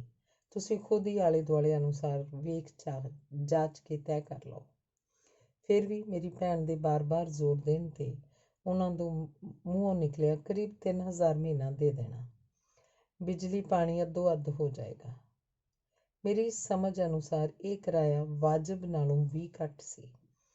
ਪਰ ਸਰਦਾਰ ਸੇਵਾ ਸਿੰਘ ਜੀ ਬੋਲ ਪਏ ਕਿ ਸਰਦਾਰ ਜੀ, ਜੇਕਰ 2500 ਹੁੰਦਾ ਤਾਂ ਠੀਕ ਸੀ। ਇਹ ਜਾਣਦੇ ਹੋਏ ਵੀ ਕਿ ਕਿਰਾਇਆ ਵਾਜਬ ਹੀ ਹੈ, ਅਸੀਂ ਲੋਕ ਬਿਲਕੁਲ ਵਪਾਰੀਆਂ ਵਰਗੀ ਸੌਦੇਬਾਜ਼ੀ ਕਰਨ ਲੱਗੇ ਸਾਂ। ਸਰਦਾਰ ਬਚਿੱਤਰ ਸਿੰਘ ਜੀ ਕਹਿਣ ਲੱਗੇ ਕਿ ਮੈਂ ਤਾਂ ਪਹਿਲਾਂ ਹੀ ਕਹਿ ਚੁੱਕਾ ਕਿ ਤੁਸੀਂ ਖੁਦ ਤੈਅ ਕਰ ਲਓ, ਸਾਨੂੰ ਕੋਈ ਫਰਕ ਨਹੀਂ ਪੈਂਦਾ। ਅਸੀਂ ਖੁਸ਼ ਹੋ ਕੇ ਗੱਲ ਪੱਕੀ ਕਰਨ ਉਪਰੰਤ ਆਪਣਾ ਸਮਾਨ ਲੈਣ ਅੰਮ੍ਰਿਤਸਰ ਰਵਾਨਾ ਹੋ ਗਏ। ਲੋਕ ਚੰਡੀਗੜ੍ਹ ਨੂੰ ਪੱਥਰਾਂ ਦਾ ਸ਼ਹਿਰ ਕਹਿੰਦੇ ਨੇ ਤੇ ਅਸੀਂ ਵੀ ਇਹ ਧਾਰਨਾ ਮਨ 'ਚ ਵਸਾਈ ਹੋਈ ਸੀ, ਜੋ ਪਹਿਲੇ ਹੀ ਦਿਨ ਗਲਤ ਸਾਬਤ ਹੁੰਦੀ ਪ੍ਰਤੀਤ ਹੋਈ। 11 ਸੈਕਟਰ ਚੰਡੀਗੜ੍ਹ ਰਹਿੰਦੇ ਮੇਰੇ ਚਾਚਾ ਜੀ ਕਰਨਲ ਸ਼ਿੰਗਾਰਾ ਸਿੰਘ ਗਿੱਲ ਤੇ ਚਾਚੀ ਜੀ ਨੇ ਕੁਝ ਵੀ ਅੰਮ੍ਰਿਤਸਰ ਤੋਂ ਚੁੱਕ ਲਿਆਉਣ ਤੋਂ ਮਨ੍ਹਾ ਕਰ ਦਿੱਤਾ। ਤੁਸੀਂ ਲੋਕ ਕਿਹੜਾ ਇੱਥੇ ਪੱਕੇ ਰਹਿਣ ਆਏ ਜੇ? ਲੋੜ ਵਾਲਾ ਸਾਰਾ ਸਮਾਨ ਘਰੋਂ ਲੈ ਜਾਓ, ਜਾਣ ਵੇਲੇ ਵਾਪਸ ਕਰ ਜਾਣਾ, ਚਾਚੀ ਜੀ ਨੇ ਕਹਿ ਦਿੱਤਾ, ਜਿਸ ਦੀ ਅਸੀਂ ਕਦੀ ਆਸ ਵੀ ਨਹੀਂ ਰੱਖੀ ਸੀ, ਕਿਉਂਕਿ ਅਸੀਂ ਤਾਂ ਚੰਡੀਗੜ੍ਹ ਨੂੰ ਪੱਥਰਾਂ ਦਾ ਸ਼ਹਿਰ ਹੀ ਨਹੀਂ ਸਾਂ ਸਮਝਦੇ, ਸਗੋਂ ਚੰਡੀਗੜ੍ਹ ਵਾਸੀਆਂ ਨੂੰ ਵੀ ਪੱਥਰ ਦੇ ਲਈ ਸਮਝਦੇ ਆਏ ਸਾਂ। ਅਤੇ ਇਸ ਧਾਰਨਾ ਨੂੰ ਬਣਾਉਣ ਤੇ ਮਨ ਵਿੱਚ ਪੱਕੇ ਤੌਰ 'ਤੇ ਵਸਾਉਣ ਲਈ ਸਾਡੇ ਕੋਲ ਅਨੇਕ ਕਾਰਨ ਤੇ ਪੁਰਾਣੇ ਤਜਰਬੇ ਮੌਜੂਦ ਸਨ। ਗੱਲ ਕੀ, ਅੱਜ ਦੀਆਂ ਲੋੜਾਂ ਦਾ ਤਕਰੀਬਨ ਸਾਰਾ ਹੀ ਸਮਾਨ, ਟੀਵੀ, ਫਰਿੱਜ, ਗੈਸ, ਫਰਨੀਚਰ ਆਦਿ ਘਰੋਂ ਹੀ ਮਿਲ ਗਿਆ। ਰਹਿ ਗਏ ਸਨ ਬਿਸਤਰੇ, ਬਰਤਨ ਤੇ ਖੁਦ ਦੇ ਪਹਿਨਣ ਵਾਲੇ ਕੱਪੜੇ। ਸੋ ਚੰਡੀਗੜ੍ਹ ਪਹੁੰਚਣ 'ਤੇ ਸ਼ੁਰੂ ਦੇ ਦਿਨ ਸੁੱਖ ਦਾ ਅਹਿਸਾਸ ਲੈ ਕੇ ਆਏ ਸਨ। ਚੰਡੀਗੜ੍ਹ ਬਾਰੇ ਬਣੀ ਮਿੱਥ ਸਹਿਜੇ-ਸਹਿਜੇ ਹੋਰ ਵੀ ਗਲਤ ਸਾਬਤ ਹੋਣੀ ਸ਼ੁਰੂ ਹੋਈ ਜਦੋਂ ਅਸੀਂ ਸਰਦਾਰ ਬਚਿੱਤਰ ਸਿੰਘ ਦੇ ਘਰ ਰਹਿਣਾ ਸ਼ੁਰੂ ਕਰ ਦਿੱਤਾ। ਹਾਲਾਂਕਿ ਸਾਡੀਆਂ ਉਮਰਾਂ ਦਾ ਪਾੜਾ ਵੀ ਕਾਫੀ ਸੀ, ਪਰ ਸਾਨੂੰ ਲੱਗਿਆ ਕਿ ਅੰਕਲ ਆਂਟੀ ਵਾਲਾ ਰਿਸ਼ਤਾ ਜਿਵੇਂ ਰਸਮੀ ਜਿਹਾ, ਫਰਜ਼ੀ ਜਿਹਾ ਜਾਂ ਕਹਿ ਲਓ ਨਕਲੀ ਜਿਹਾ ਹੁੰਦਾ ਹੈ। ਸੋ ਅਸੀਂ ਫੈਸਲਾ ਕੀਤਾ ਕਿ ਸਰਦਾਰ ਬਚਿੱਤਰ ਸਿੰਘ ਜੀ ਨੂੰ ਭਾਜੀ ਤੇ ਉਹਨਾਂ ਦੀ ਸ਼੍ਰੀਮਤੀ ਨੂੰ ਭੈਣ ਜੀ ਨਾਲ ਸੰਬੋਧਨ ਕੀਤਾ ਜਾਵੇ। ਸਾਡਾ ਇਹ ਵਿਚਾਰ ਬਿਲਕੁਲ ਸਹੀ ਸਾਬਤ ਹੋਇਆ, ਜਿਸ ਨਾਲ ਸਾਨੂੰ ਉਸ ਪਰਿਵਾਰ ਨਾਲ ਖੁੱਲ੍ਹ ਲੈਣ, ਮਿਲ ਬੈਠਣ ਤੇ ਵਿਚਾਰ ਵਟਾਂਦਰਾ ਕਰਨ 'ਚ ਆਜ਼ਾਦੀ ਦਾ ਆਭਾਸ ਹੋਇਆ। ਬਿਲਕੁਲ ਇਸੇ ਤਰ੍ਹਾਂ ਹੀ ਉਹ ਸਾਡੇ ਨਾਲ ਬੇਤਕੱਲਫੀ ਨਾਲ ਗੱਲਬਾਤ ਕਰਨ ਲੱਗ ਪਏ। ਭਾਰਤੀ ਏਅਰ ਫੋਰਸ ਵਿੱਚੋਂ ਫਲਾਈਟ ਲੈਫਟੀਨੈਂਟ ਵਜੋਂ ਰਿਟਾਇਰਡ ਸਰਦਾਰ ਬਚਿੱਤਰ ਸਿੰਘ ਬਹੁਤ ਮਿਲਾਪੜੇ ਤੇ ਨਿਮਰ ਸੁਭਾਅ ਦੇ ਮਾਲਕ ਨਿਕਲੇ। ਉਹਨਾਂ 10-12 ਮਹੀਨੇ ਦੇ ਸਾਥ ਵਿੱਚ ਸਾਨੂੰ ਜੋ ਪਿਆਰ ਤੇ ਸਤਿਕਾਰ ਦਿੱਤਾ, ਉਸ ਸ਼ਬਦਾਂ 'ਚ ਵਰਣਨ ਨਹੀਂ ਕੀਤਾ ਜਾ ਸਕਦਾ। ਪੈਸੇ ਧੇਲੇ ਵੱਲੋਂ ਪਰਿਵਾਰ ਉੱਪਰ ਪਰਮਾਤਮਾ ਦੀ ਅਪਾਰ ਕਿਰਪਾ ਸੀ। ਵੱਡਾ ਬੇਟਾ ਆਰਮੀ ਵਿੱਚ ਕਰਨਲ ਸੀ, ਵਿਚਕਾਰਲਾ ਕਿਸੇ ਵਿਦੇਸ਼ੀ ਮਰਚੈਂਟ ਨੇਵੀ ਦੀ ਕੰਪਨੀ ਵਿੱਚ ਕੈਪਟਨ ਸੀ। ਵਿਆਹ ਬੰਧਨ ਤੋਂ ਮੁਕਤ ਸੀ, ਪਰ ਬਹੁਤ ਹੀ ਦਿਆਲੂ ਸੁਭਾਅ ਦਾ ਮਾਲਕ ਸੀ। ਮਾਂ ਪਿਓ ਤੋਂ ਇਲਾਵਾ ਕੋਈ ਵੱਡੀ ਪਰਿਵਾਰਕ ਜ਼ਿੰਮੇਵਾਰੀ ਨਾ ਹੋਣ ਕਾਰਨ ਉਹ ਚੈਰਿਟੀ ਤੇ ਸਮਾਜ ਦੀ ਸੇਵਾ ਦੇ ਹੋਰ ਕੰਮਾਂ ਵਿੱਚ ਯੋਗਦਾਨ ਖੁੱਲ੍ਹਦਿਲੀ ਨਾਲ ਪਾਉਣ ਲਈ ਨਿਰੰਤਰ ਯਤਨਸ਼ੀਲ ਰਹਿੰਦਾ ਸੀ। ਸਭ ਤੋਂ ਛੋਟਾ ਬੇਟਾ ਸਾਫਟਵੇਅਰ ਇੰਜੀਨੀਅਰ ਸੀ ਤੇ 10 ਲੱਖ ਦੇ ਕਰੀਬ ਤਨਖਾਹ ਹਾਸਲ ਕਰਦਾ ਸੀ। ਉਹ ਤੇ ਉਹਦੀ ਪਤਨੀ ਇਸ ਬਜ਼ੁਰਗ ਜੋੜੀ ਦੇ ਸਭ ਤੋਂ ਕਰੀਬ ਗੁੜਗਾਉਂ ਨੌਕਰੀ ਕਰਦੇ ਸਨ, ਪਰ ਮਾਪਿਓ ਨਾਲ ਲਗਾਅ ਤੇ ਸਨੇਹ ਇੰਨਾ ਕਿ ਹਰ ਹਫ਼ਤੇ ਵੀਕਐਂਡ 'ਤੇ ਚੰਡੀਗੜ੍ਹ ਪਹੁੰਚ ਜਾਂਦੇ ਸਨ। ਸਮੁੱਚੇ ਪਰਿਵਾਰ ਨੂੰ ਮਿਲ ਕੇ ਇਸ ਤਰ੍ਹਾਂ ਪ੍ਰਤੀਤ ਹੁੰਦਾ ਕਿ ਇਹ ਕੋਈ ਦੇਵਤਿਆਂ ਦਾ ਪਰਿਵਾਰ ਹੈ, ਜੋ ਸਵਰਗ ਦੇ ਬਸ਼ਿੰਦੇ ਹੋਣ। ਆਂਢ ਗੁਆਂਢ ਨਾਲ ਮੇਲ ਮਿਲਾਪ ਤੇ ਸਦਭਾਵਨਾ ਦਾ ਕੋਈ ਅੰਤ ਨਹੀਂ ਸੀ। ਗੁਰੂ ਘਰ 'ਚ ਅਥਾਹ ਸ਼ਰਧਾ ਤੇ ਵਿਸ਼ਵਾਸ ਨਾਲ ਓਤ-ਪੋਤ ਸਨ। ਉਹਨਾਂ ਦੇ ਨਜ਼ਦੀਕ ਰਹਿੰਦਿਆਂ ਹੋਇਆਂ ਜ਼ਿੰਦਗੀ ਦੇ ਫਲਸਫੇ ਤੇ ਜੀਵਨ ਨੂੰ ਭਰਪੂਰ ਤਰੀਕੇ ਨਾਲ ਜਿਉਣ ਤੇ ਖੁਸ਼ੀਆਂ ਨੂੰ ਮਾਣਨ ਦੀ ਸਮਝ ਆਈ। ਭਾਵੇਂ ਕਿ ਸਾਡੇ ਨਾਲ ਸਨੇਹ ਤੇ ਪਿਆਰ ਸਤਿਕਾਰ ਉਹਨਾਂ ਦੀ ਜੀਵਨ ਸ਼ੈਲੀ ਦਾ ਇੱਕ ਹਿੱਸਾ ਹੀ ਸੀ, ਪਰ ਸਾਨੂੰ ਉਹਨਾਂ ਦੀ ਦਿਆਲਤਾ ਤੇ ਵੱਡੇਪਣ ਨੇ ਬਹੁਤ ਕੁਝ ਸਿੱਖਣ ਲਈ ਦਿੱਤਾ। ਜਦੋਂ ਅਸੀਂ ਉਹਨਾਂ ਨੂੰ ਦੱਸਿਆ ਕਿ ਅਸੀਂ ਬੜੀ ਜਲਦੀ ਕੈਨੇਡਾ ਸ਼ਿਫਟ ਹੋਣ ਵਾਲੇ ਹਾਂ, ਤਾਂ ਉਹ ਜਿੱਥੇ ਖੁਸ਼ ਵੀ ਹੋਏ, ਨਾਲ ਦੀ ਨਾਲ ਸਾਨੂੰ ਇਸ ਗੱਲ ਲਈ ਪ੍ਰੇਰਿਆ ਕਿ ਭਾਰਤ ਨੂੰ ਵੀ ਸਾਡੇ ਵਰਗੇ ਲੋਕਾਂ ਦੀ ਬਹੁਤ ਲੋੜ ਹੈ। ਸ਼ਾਇਦ ਉਹਨਾਂ ਨੂੰ ਸਾਡੇ ਪਿਆਰ ਵਿੱਚੋਂ ਚੰਗੇ ਇਨਸਾਨ ਹੋਣ ਦਾ ਅਹਿਸਾਸ ਹੁੰਦਾ ਹੋਵੇਗਾ। ਉਹ ਹਮੇਸ਼ਾ ਕਹਿੰਦੇ ਕਿ ਚੇਤਨ, ਜਾਗਰੂਕ ਤੇ ਭਲੇ ਲੋਕਾਂ ਨੂੰ ਆਪਣੀ ਮਿੱਟੀ ਨਾਲ ਮੋਹ ਜ਼ਰੂਰ ਪਾਲਣਾ ਚਾਹੀਦਾ ਹੈ। ਅਖੀਰ ਸਾਡਾ ਉਹਨਾਂ ਤੋਂ ਅਲੱਗ ਹੋਣ ਦਾ ਦਿਨ ਵੀ ਆ ਗਿਆ। ਮੈਂ ਉਹ ਸਮਾਂ ਯਾਦ ਕਰਕੇ ਅੱਜ ਵੀ ਭਾਵੁਕ ਹੋ ਉੱਠਦਾ, ਜਿਵੇਂ ਉਹਨਾਂ ਨੇ ਸਾਡੇ ਜੁਦਾ ਹੋਣ ਵੇਲੇ ਆਪ ਮੁਹਾਰੇ ਅੱਥਰੂ ਕੇਰੇ ਸਨ। ਵਾਪਸੀ ਸਮੇਂ ਨਾ ਸਿਰਫ ਬੱਚਿਆਂ ਨੂੰ ਪਿਆਰ ਵਜੋਂ ਸ਼ਗਨ ਆ ਦਿੱਤੇ, ਸਗੋਂ ਅਖੀਰਲੇ ਮਹੀਨੇ ਦਾ ਕਿਰਾਇਆ ਵੀ ਵਾਪਸ ਕਰ ਦਿੱਤਾ ਤੇ ਬਾਰ-ਬਾਰ ਇਹ ਗੱਲ ਦੁਹਰਾਉਂਦੇ ਰਹੇ ਕਿ ਮੈਨੂੰ ਜ਼ਿੰਦਗੀ ਭਰ ਇਸ ਗੱਲ ਦਾ ਅਫਸੋਸ ਰਹੇਗਾ ਕਿ ਮੈਂ ਤੁਹਾਡੇ ਕੋਲੋਂ ਮਕਾਨ ਦਾ ਕਿਰਾਇਆ ਵਸੂਲਦਾ ਰਿਹਾ। ਅੱਜ ਦੇ ਯੁੱਗ ਵਿੱਚ ਸਰਦਾਰ ਬਚਿੱਤਰ ਸਿੰਘ ਤੇ ਉਹਨਾਂ ਦੇ ਪਰਿਵਾਰ ਵਰਗਾ ਕੋਈ ਹੋਰ ਪਰਿਵਾਰ ਮੇਰੀ ਜ਼ਿੰਦਗੀ 'ਚ ਨਹੀਂ ਆਇਆ। ਅਖੀਰ ਜਦੋਂ ਅਸੀਂ ਤੁਰਨ ਲਈ ਕਾਰ 'ਚ ਬੈਠ ਗਏ ਤਾਂ ਸਰਦਾਰ ਬਚਿੱਤਰ ਸਿੰਘ ਨੇ ਕੁਝ ਪਲ ਰੁਕਣ ਲਈ ਕਿਹਾ ਤੇ ਘਰ ਅੰਦਰ ਚਲੇ ਗਏ। ਸਾਨੂੰ ਲੱਗਿਆ ਕਿ ਉਹ ਵਧੇਰੇ ਜਜ਼ਬਾਤੀ ਹੋ ਰਹੇ ਹਨ, ਸ਼ਾਇਦ ਆਪਣੇ ਆਪ ਨੂੰ ਸੰਭਾਲਣ ਲਈ 2 ਪਲ ਇੱਧਰ ਉੱਧਰ ਹੋਏ ਹੋਣਗੇ। ਫਿਰ ਉਹ ਵਾਪਸ ਆਏ ਤੇ ਇੱਕ ਚਿੱਠੀ ਨੁਮਾ ਲਿਫਾਫਾ ਮੇਰੀ ਪਤਨੀ ਸੁਖਬੀਰ ਨੂੰ ਦੇ ਕੇ ਕਹਿਣ ਲੱਗੇ ਕਿ ਇਸ ਨੂੰ ਖੋਲ੍ਹਣਾ ਨਹੀਂ, ਅੰਮ੍ਰਿਤਸਰ ਪਹੁੰਚਣ ਤੋਂ ਪਹਿਲਾਂ। ਇਸ ਗੱਲ ਦੀ ਤਾਕੀਦ ਉਹਨਾਂ ਬਾਰ-ਬਾਰ ਕੀਤੀ। ਅਸੀਂ ਬੜੀ ਦੇਰ ਤੱਕ ਬੇਚੈਨ ਰਹੇ ਤੇ ਜਦੋਂ ਰਸਤੇ 'ਚ ਰੁਕੇ ਤਾਂ ਆਖਰ ਉਹਨਾਂ ਨਾਲ ਕੀਤਾ ਵਾਅਦਾ ਤੋੜਦਿਆਂ ਅਸੀਂ ਉਹ ਲਿਫਾਫਾ ਖੋਲ੍ਹ ਹੀ ਲਿਆ। ਇਹ ਇੱਕ ਭਾਵਪੂਰਤ ਜਜ਼ਬਾਤੀ ਪੱਤਰ ਸੀ, ਜਿਸ ਨੂੰ ਅਸੀਂ ਅਨੇਕਾਂ ਵਾਰ ਪੜ੍ਹ ਚੁੱਕੇ ਹਾਂ ਤੇ ਸਾਡੀ ਜ਼ਿੰਦਗੀ ਦਾ ਇੱਕ ਕੀਮਤੀ ਸਰਮਾਇਆ ਹੈ, ਜਿਸ ਨੂੰ ਅਸੀਂ ਸੰਭਾਲ ਕੇ ਰੱਖਿਆ ਹੋਇਆ ਹੈ। ਇਸ ਰਚਨਾ ਦੇ ਅਖੀਰ 'ਚ ਪੱਤਰ ਦੇ ਕੇ ਮੈਂ ਉਸ ਪਰਿਵਾਰ ਪ੍ਰਤੀ ਸੰਵੇਦਨਾ ਤੇ ਸਤਿਕਾਰ ਪ੍ਰਗਟ ਕਰਦਾ। ਅੱਜ ਵੀ ਜਦੋਂ ਅਸੀਂ ਕੈਨੇਡਾ ਤੋਂ ਉਹਨਾਂ ਨਾਲ ਟੈਲੀਫੋਨ 'ਤੇ ਗੱਲ ਕਰਦੇ ਹਾਂ ਤਾਂ ਰੂਹ ਨਸ਼ਿਆ ਜਾਂਦੀ ਹੈ। ਕਾਸ਼ ਧਰਤੀ 'ਤੇ ਇਸ ਪਰਿਵਾਰ ਵਰਗੇ ਲੋਕਾਂ ਦਾ ਹੀ ਵਾਸਾ ਹੋਵੇ ਤੇ ਸਾਡੀ ਧਰਤੀ ਸਵਰਗ ਅਖਵਾਏ। ਪੱਤਰ ਇਸ ਤਰ੍ਹਾਂ ਹੈ। ਤੁਸੀਂ ਮੇਰੀਆਂ ਨਜ਼ਰਾਂ ਵਿੱਚ। ਪਿਆਰੇ ਭਾਈ ਸਾਹਿਬ ਤੇ ਭੈਣ ਜੀ, ਮੇਰਾ ਜ਼ਿਆਦਾ ਲਗਾਓ ਉਰਦੂ ਤੇ ਅੰਗਰੇਜ਼ੀ ਨਾਲ ਹੀ ਰਿਹਾ ਹੈ। ਪੰਜਾਬੀ ਪੜ੍ਹਨ ਤੇ ਲਿਖਣ ਨੂੰ ਬਹੁਤ ਮਨ ਕਰਦਾ ਹੈ, ਪਰ ਉਰਦੂ ਦੇ 2 ਸ਼ੇਅਰ ਯਾਦ ਆਉਂਦੇ ਨੇ ਜੋ ਤੁਹਾਡੀ ਸ਼ਖਸੀਅਤ ਨਾਲ ਮੇਲ ਖਾਂਦੇ ਨੇ।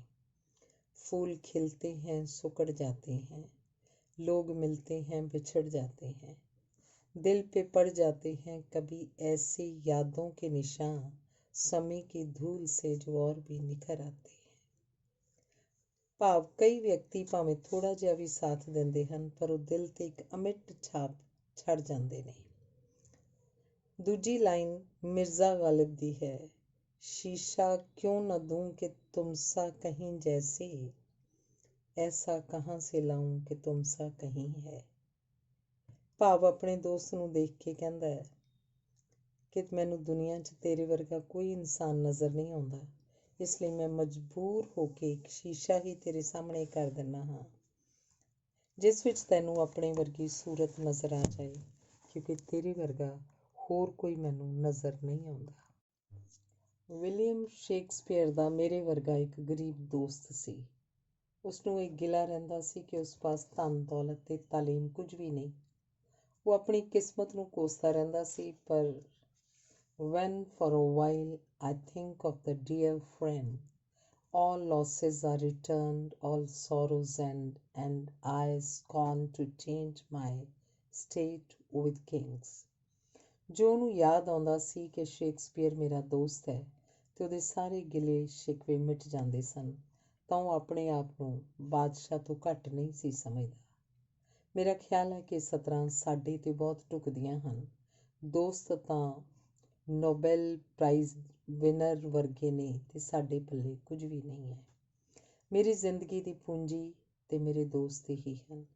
ਮੇਰਾ ਵੱਡਾ ਬੇਟਾ ਜਦੋਂ ਮਿਲਟਰੀ ਸਕੂਲ ਵਿੱਚ ਪੜ੍ਹਦਾ ਸੀ ਤਾਂ ਉਹਨੇ ਮੈਨੂੰ ਇੱਕ ਵਾਰ ਚਿੱਠੀ ਲਿਖੀ ਜਦੋਂ ਮੈਂ ਉਹਨਾਂ ਦੇ ਐਨੂਅਲ ਫੰਕਸ਼ਨ 'ਤੇ ਜਾਣਾ ਸੀ ਕਿ ਪਿਤਾ ਜੀ ਤੁਸੀਂ ਮੇਰੇ ਐਨੂਅਲ ਫੰਕਸ਼ਨ 'ਤੇ ਆਉਣ ਵੇਲੇ ਇੱਕ ਕੈਮਰਾ ਜ਼ਰੂਰ ਲੈ ਆਉਣਾ, ਕਿਉਂਕਿ ਮੇਰੇ ਦੋਸਤਾਂ ਨੂੰ ਬਹੁਤ ਪ੍ਰਾਈਜ਼ ਮਿਲਣੇ ਹਨ ਅਤੇ ਉਹਨਾਂ ਦੀਆਂ ਫੋਟੋ ਖਿੱਚਣੀਆਂ ਹਨ। ਭਾਵੇਂ ਮੇਰੇ ਵਾਂਗੂ ਵੀ ਦੋਸਤਾਂ ਦੇ ਕਾਰਨ ਹੀ ਵੱਡਾ ਸੀ। ਦਿਲ ਤਾਂ ਕਰਦਾ ਸੀ ਬਹੁਤ ਕੁਝ ਲਿਖਾਂ, ਪਰ ਬਹੁਤ ਕੁਝ ਹੈ ਦਿਲ ਵਿੱਚ ਕਹਿਣ ਲਈ, ਕਹਿਣਾ ਚਾਹਾਂ ਪਰ ਕਦੀ ਵੀ ਕਹਿ ਨਹੀਂ ਸਕਦਾ। ਤੁਹਾਡੇ ਥੋੜ੍ਹੇ ਦਿਨਾਂ ਦਾ ਸਾਥ ਹੀ ਦਿਲ ਵਿੱਚ ਇੱਕ ਅਮਿੱਟ ਛਾਪ ਲਾ ਗਿਆ ਹੈ। Marriage are settled in heaven and performed on earth. ਤੁਹਾਡੀ ਤੇ ਸੁਖਬੀਰ ਭੈਣ ਦੀ ਮੈਰਿਜ ਤੇ ਸੈਟਲਡ ਵੀ ਹੈਵਨ ਵਿੱਚ ਹੀ ਹੋਈ ਹੈ ਤੇ ਪਰਫਾਰਮ ਵੀ ਹੈਵਨ ਭਾਵ ਹਰਿਮੰਦਰ ਸਾਹਿਬ ਵਿੱਚ ਹੀ ਹੋਈ। ਚੰਦ ਸਤਰਾਂ ਜੋ ਮੈਨੂੰ ਯਾਦ ਆਈਆਂ ਹਨ, ਕਲਮਬੱਧ ਕਰਦਾ ਹਾਂ। ਹਰਜੀਤ ਤੇਰੇ ਇਕਬਾਲ ਦਾ ਸਿਤਾਰਾ ਬੁਲੰਦ ਰਹੇ, ਸੁਖਬੀਰ ਭੈਣ ਤਾ ਕਿਆਮਤ ਤੇਰੇ ਸੰਗ ਰਹੇ। प्रतीक ते प्रीत दी उम्रे दराज हो, तेरे खानदान का परचम बुलंद रहे। नाल रहंदे होए कदी कोई गल जां गुस्ताखी हो गई होवे तां माफ़ करना, तुहाडा वीर बचित्तर। धन्नवाद। अगला लेख है कप्तान भी जरनैल भी, कैप्टन जरनैल सिंह। ਸਾਡੇ ਪੇਂਡੂ ਸਮਾਜ ਵਿੱਚ ਇੱਕ ਪੱਕੀ ਧਾਰਨਾ ਹੈ ਕਿ ਫੌਜੀ ਆਦਮੀ ਸੱਚੇ ਸੁੱਚੇ ਇਨਸਾਨ ਹੁੰਦੇ ਹਨ ਤੇ ਆਮ ਸਿਵਲੀਅਨ ਨਾਲੋਂ ਵੱਧ ਤਜਰਬੇਕਾਰ, ਪੜ੍ਹੇ ਲਿਖੇ ਤੇ ਸਪਸ਼ਟਵਾਦੀ ਹੁੰਦੇ ਹਨ। ਸਮਾਜ ਵਿਚਲੇ ਧੜੇਬੰਦੀਆਂ ਦੇ ਭੈੜ ਤੋਂ ਰਹਿਤ, ਨਿਰਛਲ ਤੇ ਰਾਜਨੀਤੀ ਤੋਂ ਅਣਜਾਣ ਹੋਣ ਕਾਰਨ ਸਾਂਝੇ ਵਿਅਕਤੀ ਹੁੰਦੇ ਹਨ। ਕਈ ਵਾਰ ਪਿੰਡ ਦੇ ਘਾਗ ਸਿਆਸਤਦਾਨ ਉਹਨਾਂ ਦੀਆਂ ਇਹਨਾਂ ਖੂਬੀਆਂ ਨੂੰ ਆਪਣੇ ਮੱਕਾਰੀ ਭਰੇ ਕਾਰਨਾਮਿਆਂ ਲਈ ਖਤਰਾ ਸਮਝਦੇ ਹੋਏ ਫੌਜੀਆਂ ਨੂੰ ਬਿਨਾਂ ਦਿਮਾਗ ਦੇ ਸਿਰ ਫੇਰੇ ਵਿਅਕਤੀ ਦੱਸਦੇ ਹਨ ਤਾਂ ਕਿ ਉਹਨਾਂ ਦਾ ਅਕਸ ਧੁੰਦਲਾ ਹੋ ਸਕੇ ਤੇ ਉਹਨਾਂ ਦੀਆਂ ਖਰੀਆਂ ਤੇ ਸੱਚੀਆਂ ਗੱਲਾਂ ਨੂੰ ਲੋਕ ਗੰਭੀਰਤਾ ਨਾਲ ਨਾ ਲੈਣ। ਫੌਜੀਆਂ ਬਾਰੇ ਪਿੰਡਾਂ ਵਿੱਚ ਬਹੁਤ ਵਾਰੀ ਇਹ ਪ੍ਰਚਲਿਤ ਕਰ ਦਿੱਤਾ ਜਾਂਦਾ ਹੈ ਕਿ ਫੌਜ ਵਿੱਚ ਇਹਨਾਂ ਦਾ ਦਿਮਾਗ ਕੱਢ ਲਿਆ ਜਾਂਦਾ ਹੈ ਤਾਂ ਕਿ ਆਪਣੇ ਅਫਸਰਾਂ ਦੇ ਹੁਕਮਾਂ ਦੀ ਇੰਨ ਬਿੰਨ ਪਾਲਣਾ ਕਰਦੇ ਰਹਿਣ ਤੇ ਆਪਣਾ ਦਿਮਾਗ ਵਰਤਣ ਦੀ ਹਿਮਾਕਤ ਨਾ ਕਰਨ, ਜਾਂ ਫਿਰ ਭਾਰੇ ਫੌਜੀ ਬੂਟਾਂ ਨਾਲ ਪਰੇਡ ਕਰਦਿਆਂ ਇਹਨਾਂ ਦੇ ਦਿਮਾਗ 'ਚ ਨੁਕਸ ਪੈ ਜਾਂਦਾ ਹੈ। ਅਜਿਹਾ ਹੀ ਵਰਤਾਰਾ ਉਸ ਸਮੇਂ ਦੇ ਪਿੰਡ ਦੇ ਆਗੂ ਤੇ ਸਰਪੰਚ ਦਾ ਕਪਤਾਨ ਸਾਹਿਬ ਪ੍ਰਤੀ ਸੀ। ਜਦੋਂ ਵੀ ਕੋਈ ਕੈਪਟਨ ਜਰਨੈਲ ਸਿੰਘ ਦੀ ਇਮਾਨਦਾਰੀ ਤੇ ਬੇਬਾਕ ਸ਼ਖਸੀਅਤ ਦਾ ਜ਼ਿਕਰ ਕਰਦਾ ਤਾਂ ਪਿੰਡ ਦੇ ਸਰਪੰਚ ਵੱਲੋਂ ਉਹਨਾਂ ਦੀ ਤਸ਼ਬੀਹ ਆਲੂ ਨਾਲ ਦਿੱਤੀ ਜਾਂਦੀ। ਕਿਹਾ ਜਾਂਦਾ ਕਿ ਕੈਪਟਨ ਜਰਨੈਲ ਸਿੰਘ ਦੀ ਕਿਹੜੀ ਗੱਲ ਹੈ, ਉਹ ਤਾਂ ਆਲੂ ਹੈ, ਜਿਹਦੀ ਸਬਜ਼ੀ ਵਿੱਚ ਪਾ ਦਿਓ ਝਟਪਟ ਤਿਆਰ ਹੋ ਜਾਏਗਾ। ਭਾਵ ਕਿ ਉਹਨਾਂ ਦੀ ਆਪਣੀ ਕੋਈ ਹੋਂਦ ਹੀ ਨਹੀਂ ਹੈ। ਪਰ ਇਸ ਦੇ ਐਨ ਉਲਟ ਦੇਖਣ 'ਚ ਆਉਂਦਾ ਹੈ ਕਿ ਪਿੰਡਾਂ ਵਿੱਚ ਰਹਿਣ ਵਾਲੇ ਵਧੇਰੇ ਵਸੋਂ ਇਹਨਾਂ ਫੌਜੀਆਂ ਉੱਪਰ ਵਧੇਰੇ ਭਰੋਸਾ ਕਰਦੀ ਹੈ ਤੇ ਉਹਨਾਂ ਪ੍ਰਤੀ ਆਦਰ ਸਨਮਾਨ ਦੀ ਭਾਵਨਾ ਵਧੇਰੇ ਹੁੰਦੀ ਹੈ। 1990 ਵਿੱਚ ਜਦੋਂ ਇੰਗਲੈਂਡ ਵਸਦੇ ਸਰਦਾਰ ਹਰਭਜਨ ਸਿੰਘ ਗਿੱਲ ਨੇ ਆਪਣੀ ਜਨਮ ਭੋਏ ਨਾਲ ਮੋਹ ਦੀਆਂ ਤੰਦਾਂ ਦੀ ਸਾਂਝ ਪਾਈ ਤਾਂ ਉਹਨਾਂ ਦੀ ਨਜ਼ਰ ਸਭ ਤੋਂ ਪਹਿਲਾਂ ਕੈਪਟਨ ਜਰਨੈਲ ਸਿੰਘ 'ਤੇ ਪਈ। ਅਪ੍ਰੈਲ 1991 ਵਿੱਚ ਹਾਸ਼ਮ ਸ਼ਾਹ ਯਾਦਗਾਰੀ ਟਰੱਸਟ ਦੀ ਪਹਿਲੀ ਵੇਰ ਜਿਹੜੀ ਕਾਰਜਕਾਰਨੀ ਐਗਜ਼ੀਕਟਿਵ ਕਮੇਟੀ ਨਾਮਜ਼ਦ ਹੋਈ, ਕੈਪਟਨ ਸਾਹਿਬ ਨੂੰ ਉਸ ਕਮੇਟੀ ਵਿੱਚ ਸਥਾਨ ਦਿੱਤਾ ਗਿਆ। ਆਪਣੇ ਕੰਮ ਕਰਨ ਦੇ ਜਜ਼ਬੇ ਤਹਿਤ ਨਾ ਸਿਰਫ ਉਹ ਆਖਰੀ ਸਾਹਾਂ ਮਾਰਚ 2010 ਤੱਕ ਆਪਣੇ ਫਰਜ਼ ਨਿਭਾਉਂਦੇ ਰਹੇ, ਸਗੋਂ ਬਾਅਦ ਵਿੱਚ ਸਕੂਲ ਦੀ ਸਥਾਪਨਾ ਤੋਂ ਲੈ ਕੇ ਕਾਲਜ ਬਣਨ ਤੱਕ ਉਹ ਟਰੱਸਟ ਦੇ ਵਿਦਿਅਕ ਅਦਾਰਿਆਂ ਦੇ ਚੇਅਰਮੈਨ ਰਹੇ। ਉਹਨਾਂ ਆਪਣੀ ਸੁਯੋਗ ਲੀਡਰਸ਼ਿਪ ਦਾ ਲੋਹਾ ਮਨਵਾਇਆ, ਸਖਤ ਫੈਸਲੇ ਲੈਣ ਤੇ ਇੱਕ ਫੌਜੀ ਅਫਸਰ ਦੀ ਤਰ੍ਹਾਂ ਅਨੁਸ਼ਾਸਨ ਨੂੰ ਸਖਤੀ ਨਾਲ ਲਾਗੂ ਕਰਨ 'ਚ ਕਦੀ ਵੀ ਢਿੱਲ ਨਾ ਦਿਖਾਈ। ਆਪਣੀ ਜ਼ਿੰਦਗੀ ਦੇ ਆਖਰੀ 20 ਵਰ੍ਹੇ ਉਹਨਾਂ ਨੇ ਹਾਸ਼ਮ ਸ਼ਾਹ ਯਾਦਗਾਰੀ ਟਰੱਸਟ ਤੇ ਆਪਣੇ ਪਿੰਡ ਜਗਦੇਵ ਕਲਾਂ ਨੂੰ ਅਰਪਣ ਕਰ ਦਿੱਤੇ। ਬਿਨਾਂ ਕਿਸੇ ਨਿੱਜੀ ਸਵਾਰਥ ਦੇ ਆਪਣਾ ਸਾਰਾ ਸਮਾਂ ਟਰੱਸਟ ਦੇ ਲੇਖੇ ਲਾਇਆ। ਵਿਦਿਅਕ ਅਦਾਰੇ ਵਿੱਚ ਉਹਨਾਂ ਦੀ ਆਮਦ ਹੀ ਇੱਕ ਤਰ੍ਹਾਂ ਨਾਲ ਅਨੁਸ਼ਾਸਨ ਦੀ ਗਰੰਟੀ ਹੁੰਦੀ। ਭਾਵੇਂ ਕੋਈ ਅਧਿਆਪਕ ਹੋਵੇ ਜਾਂ ਫਿਰ ਵਿਦਿਆਰਥੀ, ਕੋਈ ਵੀ ਉਹਨਾਂ ਸਾਹਮਣੇ ਅੱਖ ਨਹੀਂ ਸੀ ਚੁੱਕ ਸਕਦਾ। ਉਹ ਬਿਨਾਂ ਦੱਸਿਆਂ ਕਿਸੇ ਵੀ ਕਲਾਸ ਦਾ ਨਿਰੀਖਣ ਕਰਨ ਪਹੁੰਚ ਜਾਂਦੇ ਤੇ ਬਹੁਤ ਵਾਰ ਖੁਦ ਅਧਿਆਪਕ ਦਾ ਕਰਵਾਇਆ ਕੰਮ ਵੇਖਦੇ, ਬੱਚਿਆਂ ਦੀਆਂ ਕਾਪੀਆਂ ਚੈੱਕ ਕਰਦੇ ਤੇ ਉਹਨਾਂ ਦੀਆਂ ਤੀਖਣ ਨਜ਼ਰਾਂ ਤੋਂ ਅਧਿਆਪਕ ਦੀ ਕੋਈ ਅਣਗਹਿਲੀ ਜਾਂ ਗਲਤੀ ਓਝਲ ਨਾ ਹੁੰਦੀ। ਉਹਨਾਂ ਦੀ ਲਿਆਕਤ ਅਤੇ ਚੰਗੇ ਪ੍ਰਬੰਧ ਦੇ ਚਲਦਿਆਂ ਟਰੱਸਟੀਆਂ ਨੇ ਕਦੀ ਵੀ ਉਹਨਾਂ ਦੇ ਦੂਸਰੇ ਬਦਲ ਬਾਰੇ ਨਾ ਸੋਚਿਆ ਤੇ ਸਕੂਲ ਇੱਕ ਪਰਿਵਾਰ ਦੇ ਖਾਲੀ ਕੀਤੇ ਛੋਟੇ ਜਿਹੇ ਘਰ ਤੋਂ ਚੱਲ ਕੇ ਤਰੱਕੀ ਦੀਆਂ ਮੰਜ਼ਿਲਾਂ ਸਰ ਕਰਦਾ ਹੋਇਆ ਆਪਣੀ ਇੱਕ ਵਿਸ਼ਾਲ ਤੇ ਸ਼ਾਨਦਾਰ ਇਮਾਰਤ ਵਿੱਚ ਤਬਦੀਲ ਹੋ ਗਿਆ। ਗੱਲ ਇੱਥੇ ਨਹੀਂ ਰੁਕੀ, ਸਗੋਂ ਪ੍ਰਾਇਮਰੀ ਕਲਾਸ ਤੋਂ ਸ਼ੁਰੂ ਹੋਇਆ ਪਿੰਡ ਵਿੱਚ ਮਿਆਰੀ ਸਿੱਖਿਆ ਦੇਣ ਦੇ ਸੁਪਨੇ ਨੂੰ ਪਾਲੀ ਇਹ ਸਕੂਲ ਇਹ ਇੱਕ ਵੱਡੀ ਸੰਸਥਾ ਦਾ ਰੂਪ ਧਾਰਨ ਕਰ ਗਿਆ। ਇੱਥੋਂ ਤੱਕ ਕਿ ਖਰਾਬ ਸਿਹਤ ਦੇ ਚਲਦਿਆਂ ਵੀ ਉਹਨਾਂ ਦੇ ਸਕੂਲ ਵਿੱਚ ਨਿਯਮਤ ਤੌਰ 'ਤੇ ਆਉਣ ਦਾ ਦਬਾਅ ਬਣਿਆ ਰਹਿੰਦਾ ਅਤੇ ਉਹ ਖੁਸ਼ੀ-ਖੁਸ਼ੀ ਇਹ ਸੇਵਾ ਨਿਭਾਉਂਦੇ ਰਹਿੰਦੇ। ਟਰੱਸਟ ਅਤੇ ਸਕੂਲ ਪ੍ਰਤੀ ਪ੍ਰਤੀਬੱਧਤਾ ਇੰਨੀ ਕਿ ਹਰ ਸਮੇਂ ਇਸ ਦੀ ਬਿਹਤਰੀ ਲਈ ਹੀ ਸੋਚਣਾ ਅਤੇ ਕੰਮ ਕਰਨਾ ਜਿਵੇਂ ਜੀਵਨ ਦਾ ਉਦੇਸ਼ ਬਣਾ ਲਿਆ ਹੋਵੇ। ਅਖਬਾਰ ਜਾਂ ਕਿਧਰੋਂ ਵੀ ਸੰਸਥਾਵਾਂ ਵਾਸਤੇ ਕੋਈ ਚੰਗੀ ਖਬਰ ਆਉਂਦੀ, ਫਟਾਫਟ ਸਾਰਿਆਂ ਨਾਲ ਸਾਂਝੀ ਕਰਦੇ। ਅਜਿਹਾ ਹੀ ਇੱਕ ਵਾਕਿਆ ਮੈਨੂੰ ਯਾਦ ਆ ਰਿਹਾ ਹੈ, ਜਦੋਂ ਰੱਖੜਾ ਪਰਿਵਾਰ ਵੱਲੋਂ ਪੰਜਾਬ ਦੇ ਵਿੱਦਿਅਕ ਅਦਾਰਿਆਂ ਨੂੰ 700 ਕਰੋੜ ਦੀ ਮੈਚਿੰਗ ਗ੍ਰਾਂਟ ਦੀ ਕੋਈ ਖਬਰ ਉਹਨਾਂ ਅਖਬਾਰ ਵਿੱਚ ਪੜ੍ਹੀ। ਉਹਨਾਂ ਦਾ ਫੌਰਨ ਸਕੂਲ ਪਹੁੰਚਣ ਲਈ ਫੋਨ ਆਇਆ। ਮੈਂ ਕਿਸੇ ਜਾਤੀ ਰੁਝੇਵੇਂ ਕਰਕੇ ਉਹਨਾਂ ਦੇ ਕਹੇ ਅਨੁਸਾਰ ਫੌਰਨ ਨਾ ਪਹੁੰਚ ਸਕਿਆ, ਪਰ ਟੈਲੀਫੋਨ ਰਾਹੀਂ ਅਜਿਹੀ ਕਿਸੇ ਐਮਰਜੈਂਸੀ ਦੀ ਜਾਣਕਾਰੀ ਚਾਹੀ। ਪਰ ਉਹ ਸਸਪੈਂਸ ਵੀ ਬਣਾਈ ਰੱਖਣਾ ਲੋਚਦੇ ਸਨ ਅਤੇ ਇਹ ਵੀ ਚਾਹੁੰਦੇ ਸਨ ਕਿ ਅਸੀਂ ਤੁਰੰਤ ਇਸ ਉੱਪਰ ਅਮਲ ਵੀ ਕਰੀਏ। ਭਾਜੀ, ਮੈਂ ਕੱਲ੍ਹ ਜ਼ਰੂਰ ਆਵਾਂਗਾ, ਮੈਂ ਆਪਣੀ ਮਜਬੂਰੀ ਦੱਸੀ। ਅੱਜ ਕਿਉਂ ਨਹੀਂ? ਉਹ ਬਹੁਤ ਕਾਹਲੇ ਸਨ। ਐਸੀ ਵੀ ਕੀ ਐਮਰਜੈਂਸੀ ਹੈ? ਮੈਂ ਕਿਹਾ, ਤੁਹਾਡੇ ਲੋਕਾਂ ਵਾਸਤੇ ਸਧਾਰਨ ਗੱਲ ਹੋ ਸਕਦੀ ਹੈ, ਪਰ ਮੇਰੇ ਲਈ ਅਹਿਮ ਹੈ। ਉਹਨਾਂ ਕਿਹਾ, ਪਰ ਗੱਲ ਸਪਸ਼ਟ ਨਾ ਕੀਤੀ। ਰੁਝੇਵੇਂ ਰੱਦ ਕਰਕੇ ਮੈਂ ਕਾਹਲੀ ਨਾਲ ਪਿੰਡ ਸਕੂਲ ਪਹੁੰਚਿਆ। ਦੱਸੋ ਕੀ ਹੋਇਆ? ਮੈਂ ਕਿਹਾ, ਤੁਸੀਂ ਲੋਕ ਸ਼ਹਿਰ 'ਚ ਰਹਿੰਦੇ ਹੋ ਪਰ ਦੁਨੀਆ ਤੋਂ ਬੇਖਬਰ, ਕੋਈ ਅਖਬਾਰ ਵਗੈਰਾ ਨਹੀਂ ਪੜ੍ਹਦੇ ਹੁੰਦੇ? ਉਹਨੂੰ ਮਿੱਠੀ ਜਿਹੀ ਝਿੜਕ ਦਿੱਤੀ। ਉਹਨੇ ਨੂੰ ਭਾਜੀ ਢਿੱਲੋਂ ਅਖਬਾਰ ਫੜੀ ਆ ਹਾਜ਼ਰ ਹੋਏ। ਦੋਹਾਂ ਦੀ ਜੋੜੀ ਕਮਾਲ ਦੀ ਸੀ। ਇੱਕ ਮੁੱਦਾ ਚੁੱਕਦਾ, ਦੂਜਾ ਢਾਲ ਬਣ ਖਲੋਂਦਾ। ਐ ਲੈ ਪੜ੍ਹ ਲੈ, ਮੈਨੂੰ ਅਖਬਾਰ ਦਿੰਦੇ ਹੋਏ ਉਹਨਾਂ ਹੁਕਮ ਦੇ ਲਹਿਜੇ 'ਚ ਕਿਹਾ। ਅਖਬਾਰ ਨੂੰ ਤੈਅ ਕਰਕੇ ਸੰਬੰਧਤ ਖਬਰ ਪਹਿਲਾਂ ਹੀ ਸਾਹਮਣੇ ਰੱਖੀ ਹੋਈ ਸੀ। ਮੈਂ ਖਬਰ ਪੜ੍ਹ ਕੇ ਠੰਡਾ ਸਾਹ ਲਿਆ। ਤੁਹਾਨੂੰ ਯਕੀਨ ਹੈ ਕਿ ਬਿਲਕੁਲ ਇੱਦਾਂ ਹੀ ਕਰਨਗੇ ਜਿਵੇਂ ਛਾਪਿਆ? ਮੈਂ ਸਵਾਲ ਕੀਤਾ। ਕਿਉਂ, ਤੈਨੂੰ ਕੀ ਲੱਗਦਾ? ਉਹਨਾਂ ਦਾ ਮੋੜਵਾਂ ਸਵਾਲ ਸੀ। ਪਬਲਿਸਿਟੀ ਸਟੰਟ, ਮੈਂ ਕਿਹਾ। ਇਹ ਕਿਵੇਂ ਹੋ ਸਕਦਾ ਜਦੋਂ ਉਹਨਾਂ ਨੇ ਖੁਦ ਇਹ ਆਫਰ ਦਿੱਤੀ ਹੈ? ਫੌਜੀਆਂ ਵਾਲੇ ਭੋਲੇਪਨ 'ਚ ਉਹਨਾਂ ਕਿਹਾ। ਪਰ ਮੈਨੂੰ ਨਹੀਂ ਲੱਗਦਾ, ਮੈਂ ਕਿਹਾ।